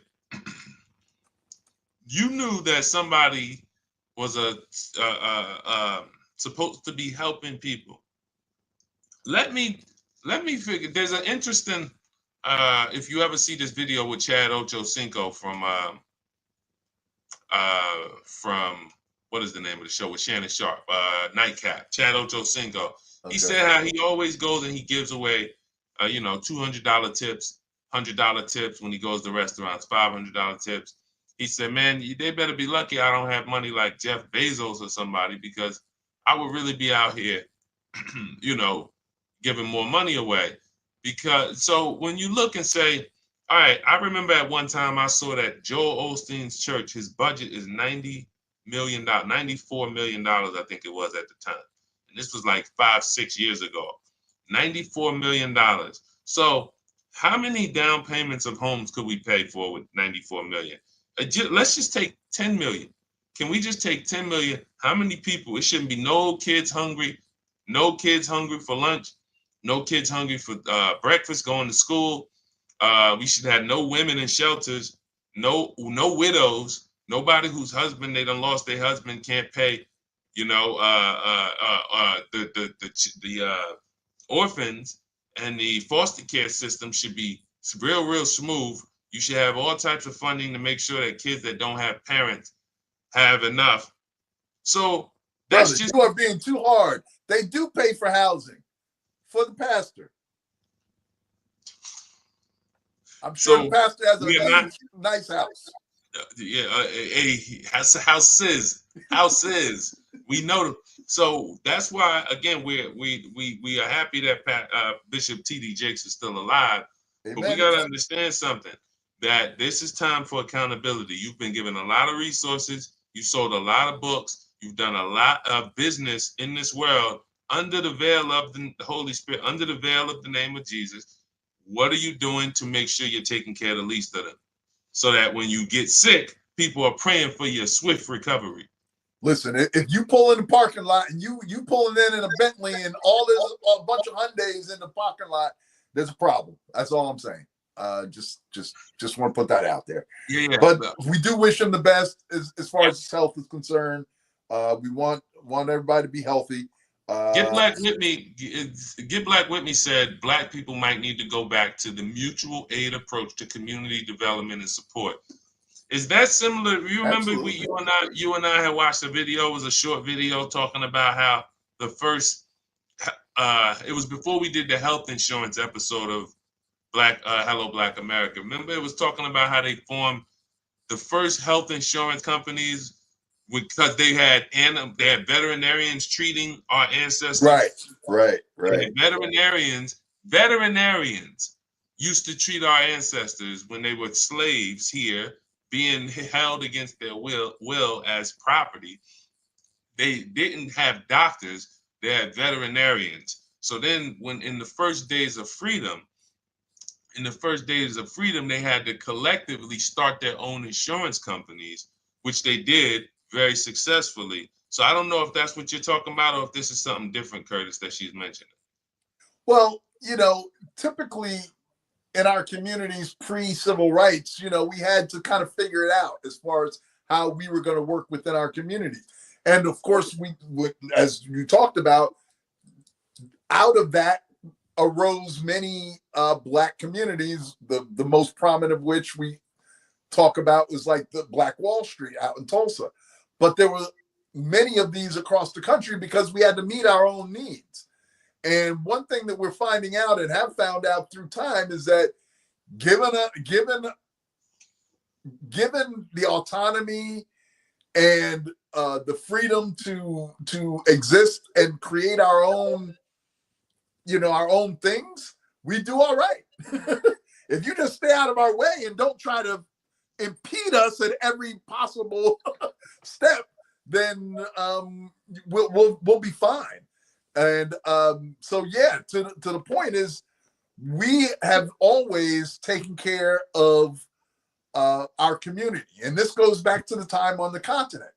That those tribes interacted with each other, maybe bartered with each other to make sure that the needs of the overall community were met. So certainly, if Get Black with me, if she had something else in mind, we can explore that. But that's kind of the foundation of what Black community is. Is meeting the needs of our fellow people. We believe in success being communal. Whereas the American way of doing things is more rugged individuality. Like you got to do it on your own. So it's just a different mindset that. And that's why. Good to see Tony on Instagram. Shout out to the people checking in on Instagram. He said, "Good day, gentlemen." Which is why. Listen, when we consider the systems that are set up, it's much easier for us to look at these things elsewhere, because right here, it's not made for community. And then you have people, you have places. I mean, I was in Jamaica last month, and when I tell you, I'm very excited about Jamaica. If we can influence what's happening in Jamaica, we can, because I mean, everybody knows people who are Jamaican and who are diaspora from Jamaica and diaspora from the continent of Africa. We can invest in everything they want to build in Jamaica. And that's I'm talking Haiti. We had somebody on here, shout out to Haiti earlier. Get black with me. Are you Haitian? The opportunity, and I'm glad to some degree. I'm not going to paint with a broad stroke, but I am glad you have people like Barbecue out there keeping the old politics, the political system that continues to take Haiti and basically exploit every single resource that Haiti has. We have some great plans. There's some wonderful things we could do in Haiti in terms of building companies there, investing in companies, because that's the key. Again, it's the investment of companies. The people who are going to build the mining companies, they already exist. They already know what they're doing. The opportunity is there.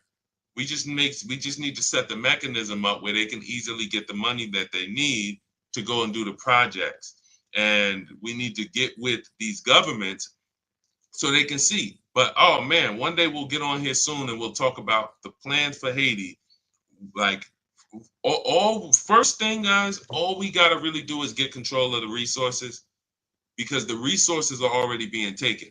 So if you have cocoa or tobacco or limestone, any of these resources that the world needs, they're just coming in and taking it, and they take it in the raw form. They take it to their countries, package it up, process it, refine it, package it up, and then they'll sell us some cement back. So we're buying cement with the same limestone we're sending out. Right. So we need to just invest in the companies to refine the limestone. These are thousands and thousands of jobs. You're talking transformation. Same thing in Haiti. We are investing in these companies. So the people who are keeping them out, who, if you know these people, tell them they're doing partially a good job.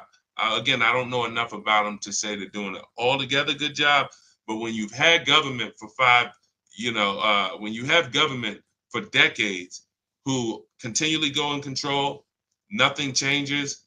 You know your country is sitting on plenty of rich resources, yet most of the people are still in poverty.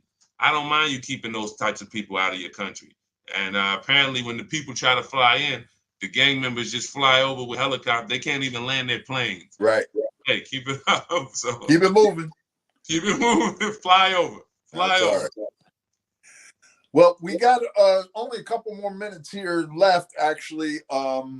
Is there anything that we talked about that you wanted to circle back on? There's a couple of little things that we can mention in passing, some foolishness, perhaps, a little lighter stuff that we can talk about.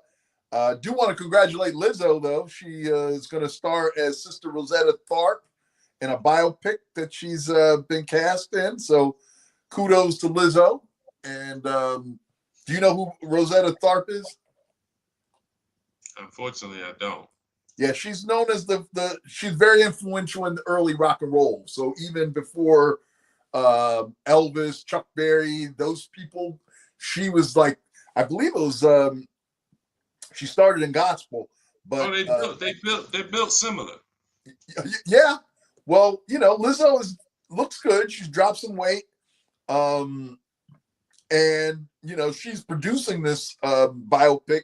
So, she's helping to bring the story of Miss Tharpe to the big screen. And she was known as the godmother of rock and roll. And she was very influential on people like Elvis, Chuck Berry, Little Richard, people of that nature. So it's good to see that she's going to, highlight this person. And it's good to see Lizzo kind of getting out there again.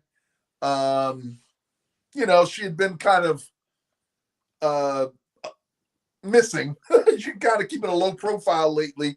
as I know she had been, bullied a little bit online and ended up getting prompting her to lose some weight.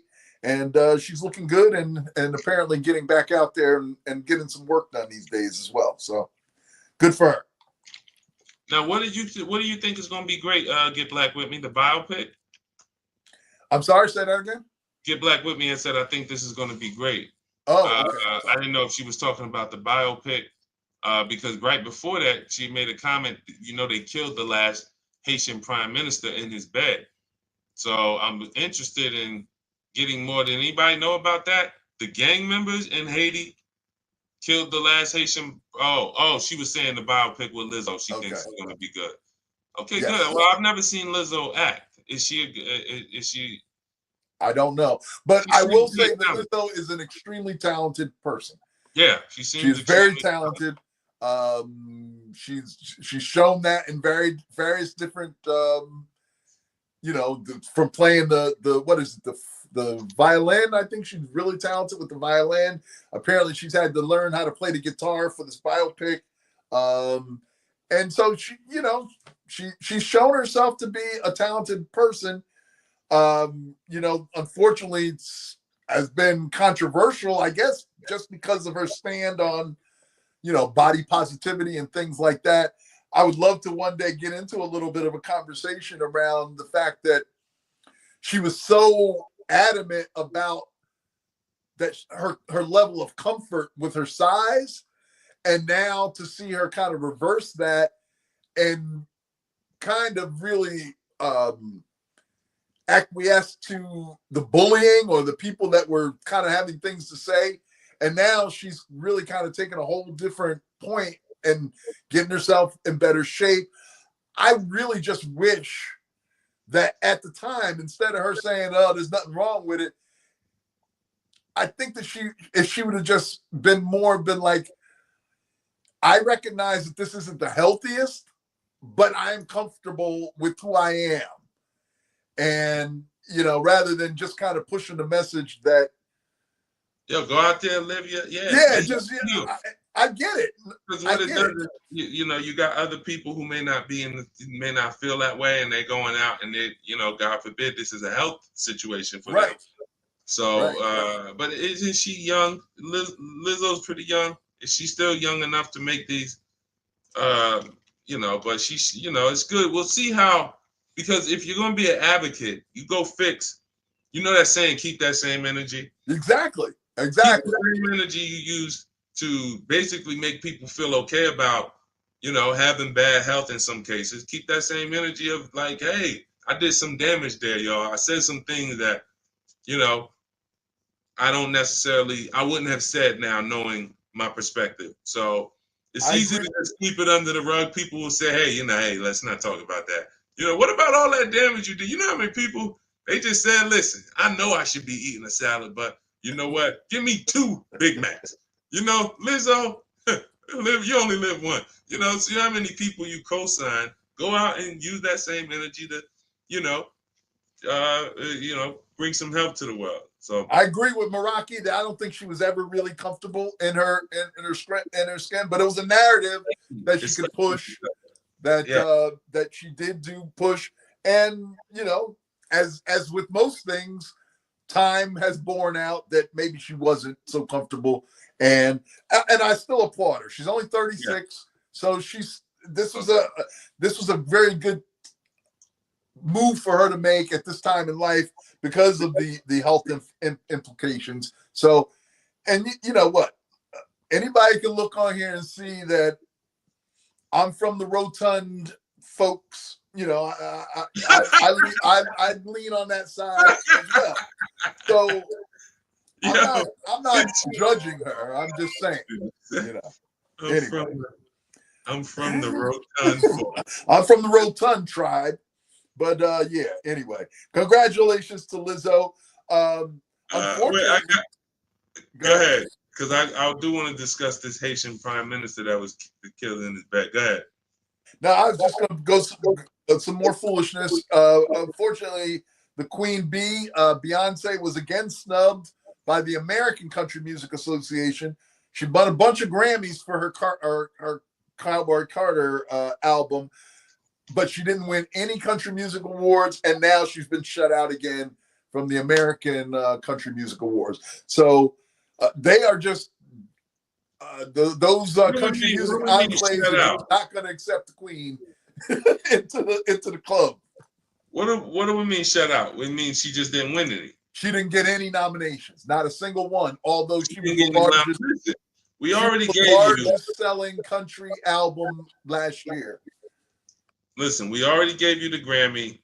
We're pissed about that. You're not getting anything else, OJ. You know, this was y'all. We give y'all one. Everything else.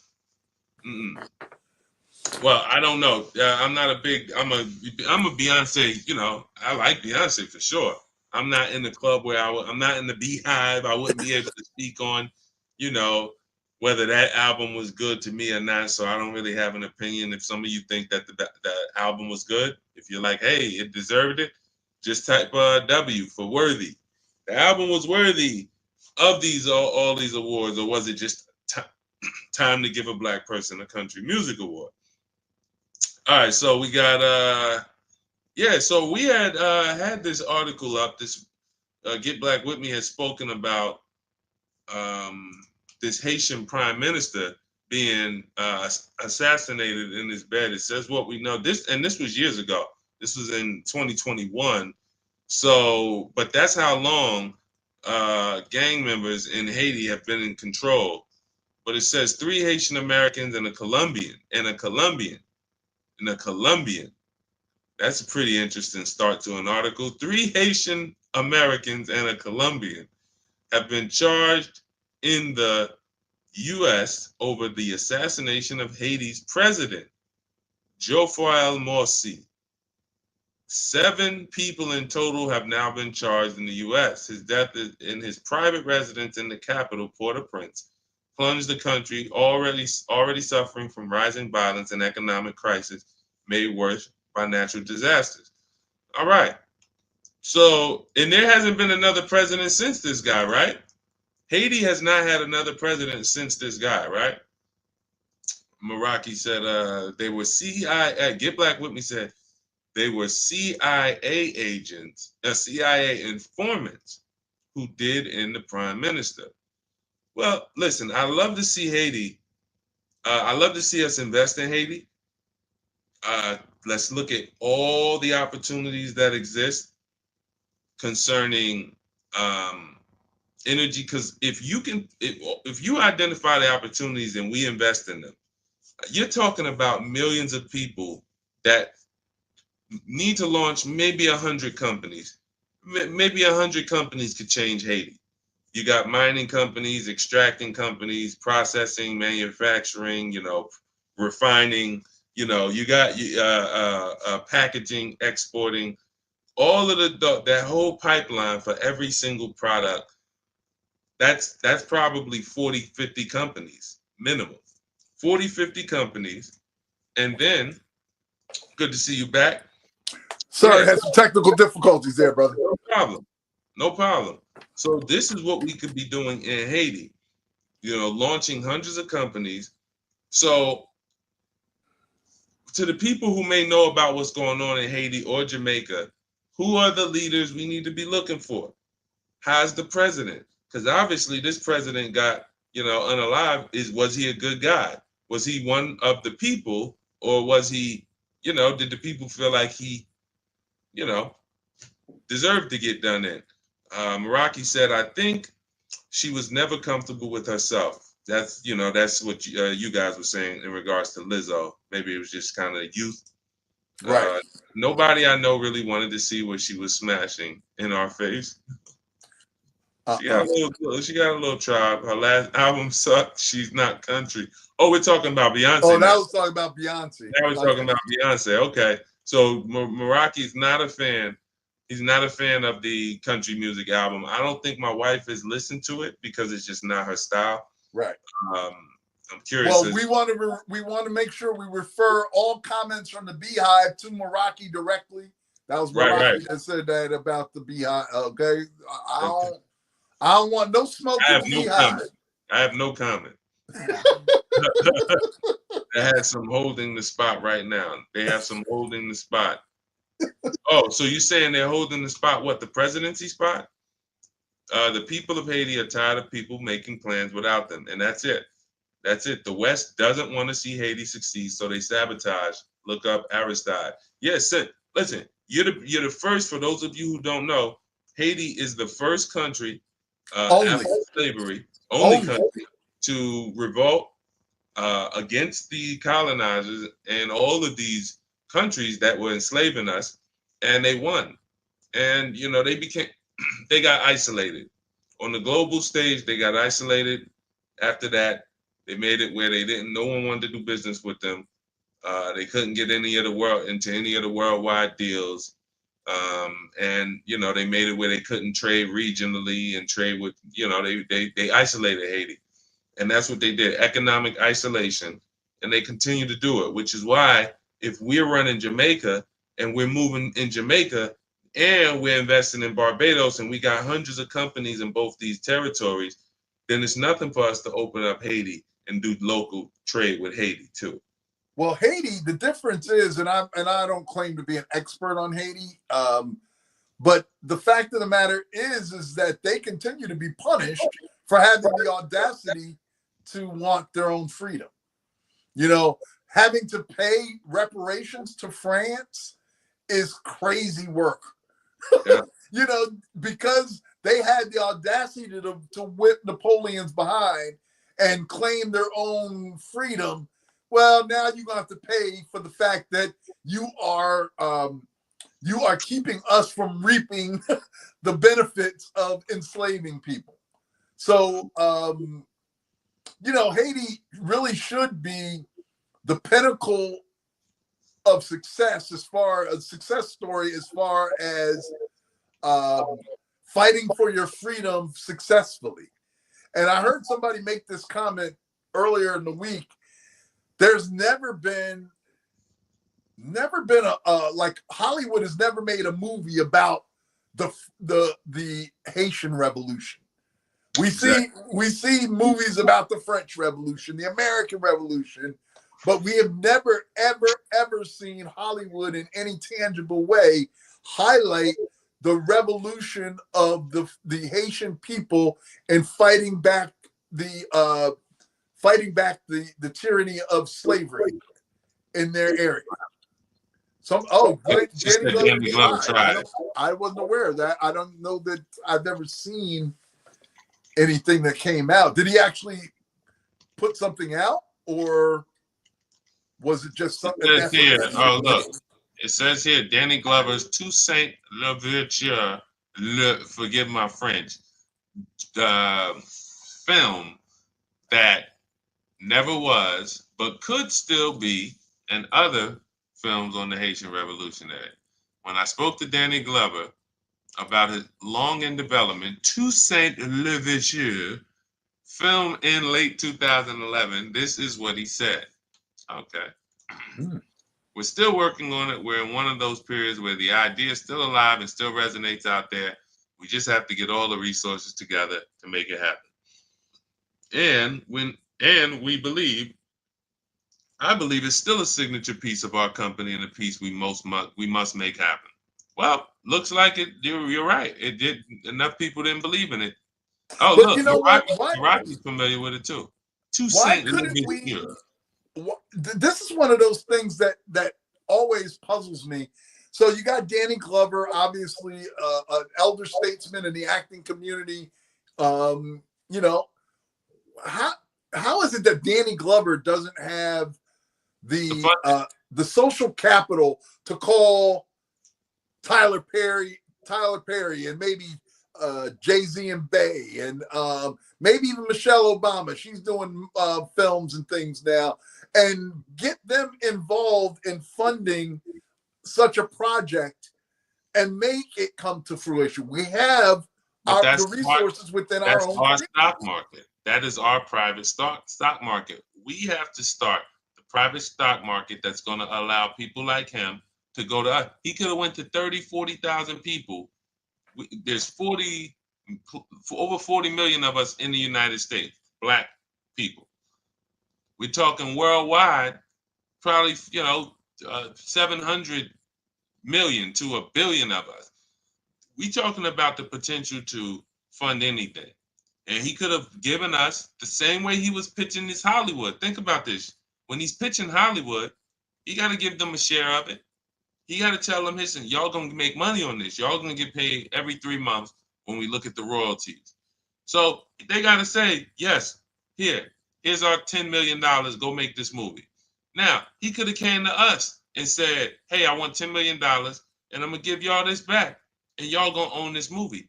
That's the same thing. It's all about us owning everything. We got to start. These are all companies. I know sometimes it's easy to see them as, oh, well, that's a movie. Well, hey, that's a sneaker. That's a whatever. It is a company attached to it, and the people who own that company own the product. We need to be the ones owning, and when we can have Black people come to us and get the money for films like this, every movie like this is going to get funded, but we're not going to get white people to fund it. No, definitely not. And in fact, they may actively fight against it. And but we don't need them. We don't necessarily need them, and that's the point. If we can draw from our own communities, we have enough resources to do it. If we have people with the wherewithal mentally to see the vision of that sort of thing, and then put their resources behind it to make it come to fruition. Black audiences have dispelled the myth that we won't support movies, right? Exactly. When you do something that we as Black folks can see ourselves in it and it's well done, like Black Panther, we're Twice. gonna come out and support that in droves. Black folks got money at $1.8 trillion to spend, and they don't mind spending it to be entertained. So,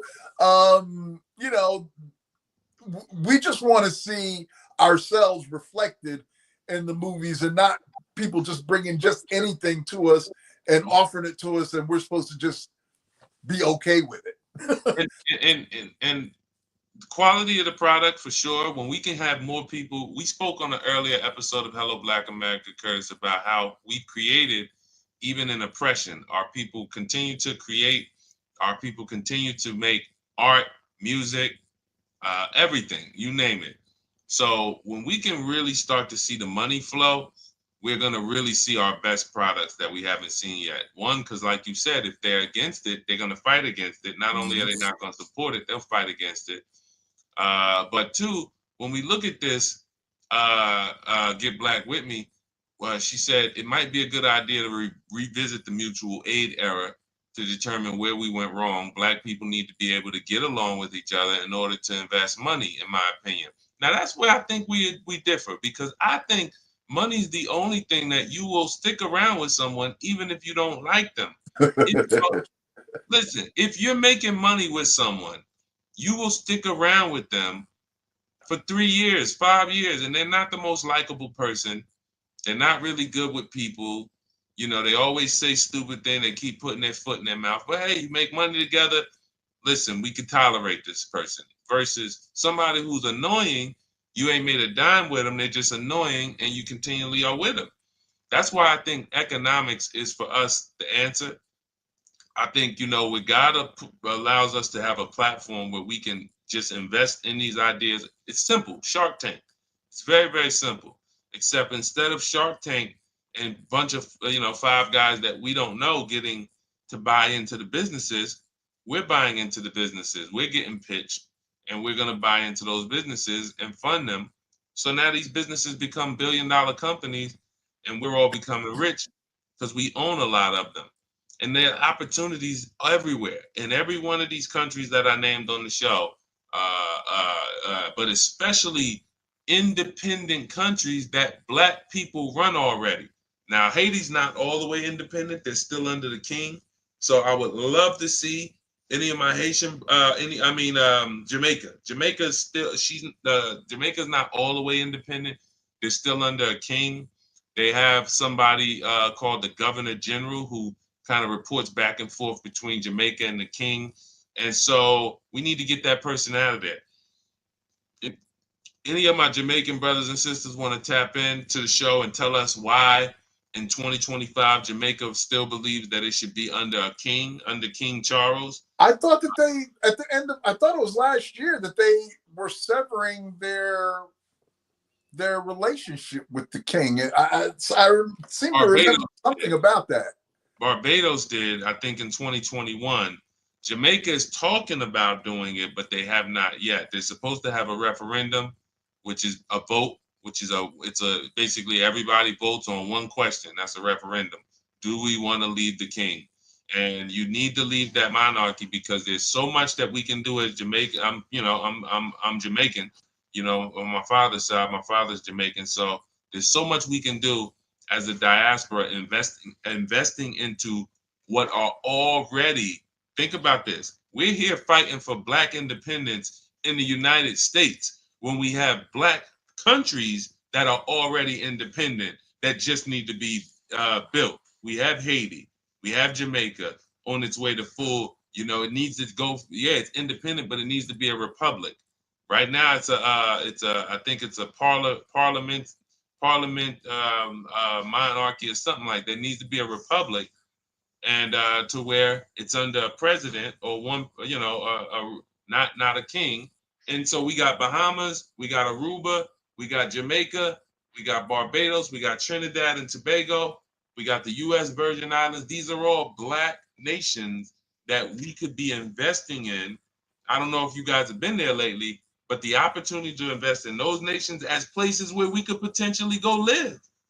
All right, you don't want to go live on the motherland of Africa. What about Jamaica? You mind retiring in Jamaica? Having a place out there, land out there, safe? This is the stuff we need to be discussing. I think the part of the problem is that, like places like Jamaica, the number one industry is obviously tourism, right? Getting people to go there and spend their money. I'm just thinking though, if we really were pushing companies like processing plants you talked about, like to take advantage of the natural resources in some of these places and actually building them either on the continent of Africa or in some of these Caribbean countries, do you think that it's a problem that they could end up somehow? Is there any concern about destroying the pristine nature of, say, Jamaica by building, say, factories there to take advantage of, to process the sugar cane, for example, that they harvest there? Instead of, as you say, sending their resources out somewhere else, having them be refined and then selling them back to the island as a finished product. Is that possibly play into the thinking about why we aren't seeing anything above and beyond, like tourism being the highest, the highest grossing revenue for a lot of these countries? Yeah, smaller countries. I think they have the plantations is where they made all the money because that was the free labor. Right. So it was all in getting the natural resources. And then, you got the free labor to take them to the port or whatever they were putting them on. Minimal investment into the port. The port in Kingston could be one of the biggest ports investment-wise in the world. We want to give these ideas away too. It's very important that Jamaica, I just want to give these ideas away. The Kingston port is the closest port in proximity to the Panama Canal in the whole Caribbean. So when we talk about the Panama Canal, right now, there's delays, there's congestion. We're talking about opening up a port. I believe it's only 500 miles away from the Panama Canal. In Mexico, right? In Kingston, Jamaica. Oh, because I've heard that there's actually a port on the west side of Mexico that apparently is positioning itself as sort of a replacement for the Panama Canal, and is actually faster from what I understand. That might have been on CBS this morning. I think I might have seen something about that, or one of the news shows. But yeah, there's actually a place in Mexico that is also trying to position itself as sort of the hub. My man Derek from the NAACP. Good to see you checking in on Instagram. All right. Yes, these are the things that, you know, because it came from plantations, all they know is minimal investment, get as much free or low, you know, we pay people in Jamaica cents per day, dollars per day, whatever they're paying them to work these fields, because these are not the high paying jobs, because they're taking everything away. Now, if you were working in the field, but you were preparing that to go into a truck, to go to the factories, you know, that's a supply chain that we are, you know, your job's going to pay more because they're trying to get to the next job in the supply chain, which is the truck. Then when it goes into the truck, it goes into the, there's so many ways to refine these natural resources. You talk about cocoa, tobacco, you talk about sugar cane in Jamaica. We're talking about making sugar, making white sugar, brown sugar, rum. These are all things that you could be packaging and sending to the world, just like they send us, right, you know, branded liquor from Kentucky. You know, you get Jack Daniels in certain countries. Maybe not soon with these tariffs, you might not be getting it, but but this is the same way. You can have rum coming straight from Jamaica going to liquor stores. This is export, and you only do that at, you know, when you take control of your natural resources. So we have hundreds of companies that we could build and invest in these nations, by just taking control of the supply chain, the already existing exports. We don't have to make nothing new. Just go in and say, what have they already been taken from y'all? And then we invest in the companies to keep those things on the island or in the country. And you're talking rich. And then we talk about family investing, where, you know, your family can say, hey, we're going to buy shares of land in Jamaica. You got to be able to, it has to be about investing, though. If we're not getting shares for something, if you're not giving me land or something that I bought, all of this just pulling money out, it doesn't make sense. In my mind, we should be looking at companies pitching us for real estate developments, for hotels, even if the most popular market is tourism. Let's just say that we decide that in Jamaica, the most popular market is tourism. Well, how many new companies need to be picked? How many new companies just in the tourism space have been trying to get funding and can't get it because the funding is controlled by Europe and Britain? So now they got the opportunity to build brand new hotels, new resorts, new transportation, new tourism companies, new excursion companies being funded by us. That's how we get very, very rich. I wonder why and I don't know if it's a resistance to it, or if it's just something that we never just implemented before. But why is there such a resistance to?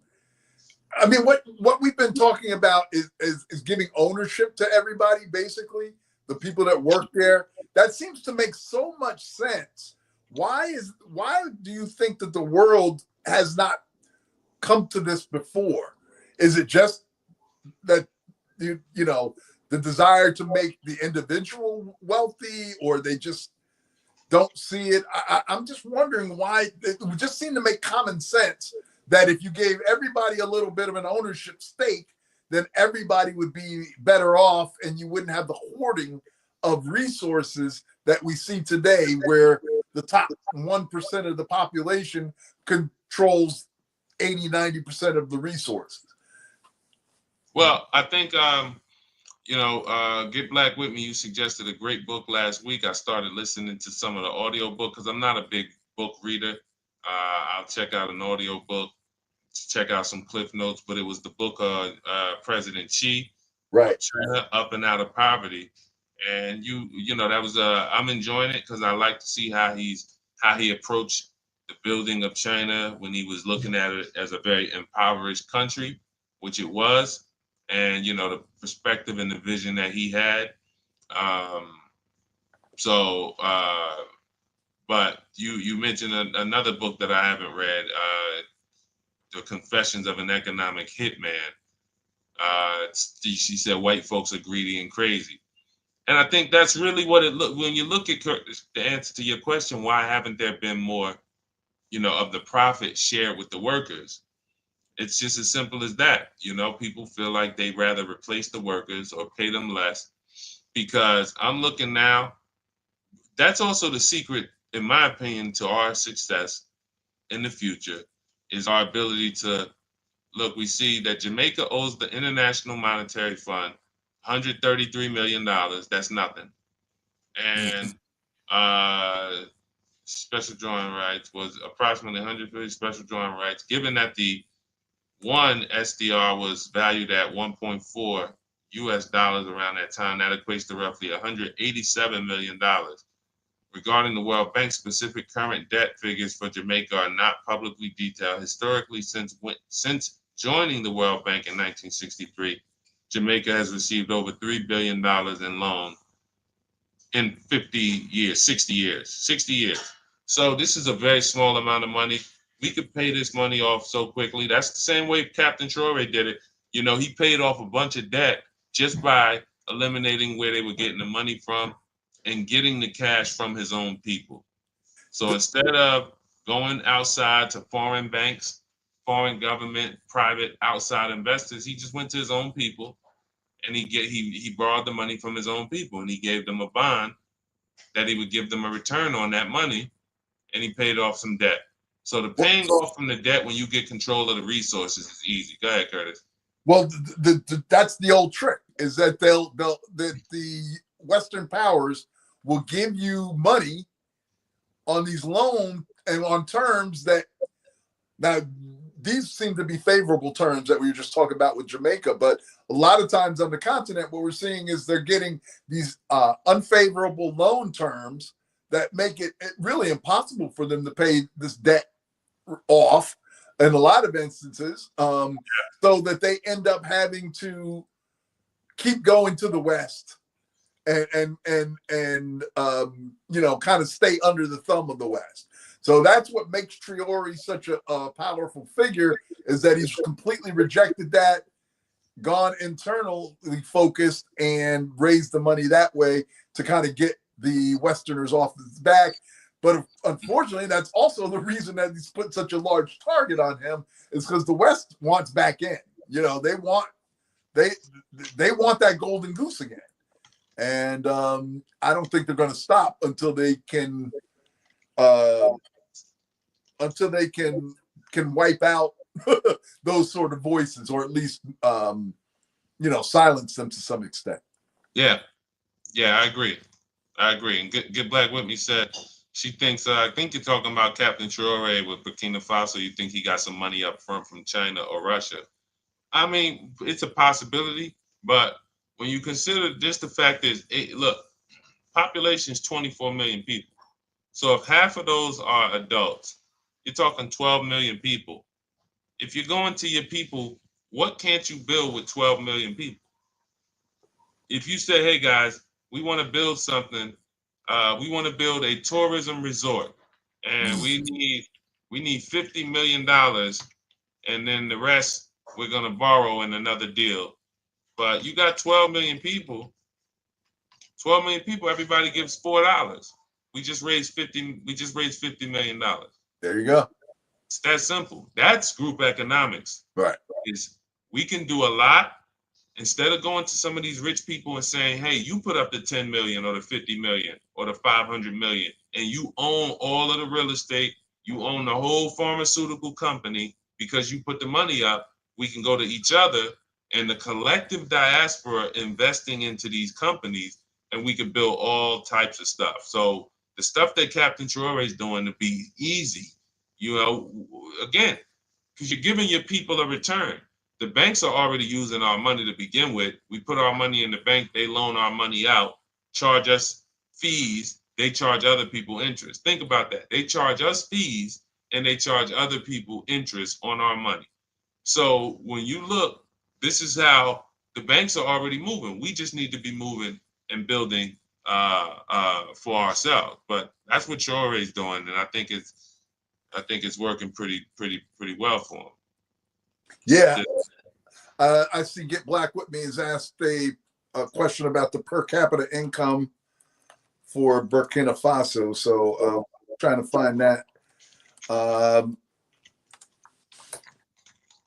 Burkina Faso.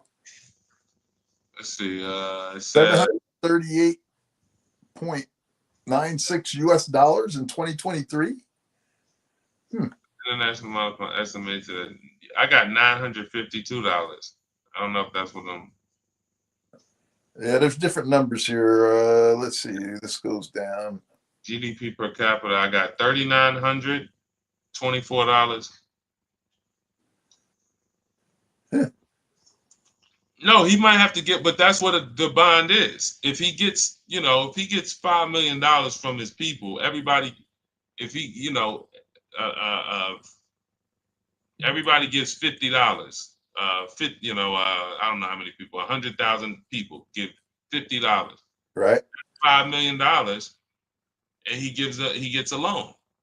So he might give them 6% on that money, or 5%, whatever he's giving them. But now he can go and he can take that $5 million. He can pay off some debt. So, all right, Curtis, we're approaching 2.5 hours. So I think we did really good. We hit our goal of really getting through a lot of the subjects today. We got plenty of talking points in. I think anybody who basically was busy throughout the week could have chopped in with us for the last 90 minutes and got a good rundown of what happened. So anything you want to leave the people with before we wrap for today? Not really. I mean, there were some other things that we talked about, but I just want to continue to encourage people to stay vigilant. Get your news out there from various sources. This administration is trying to dumb us down. They don't want us to really know what's happening. So it is incumbent on us to stay woke.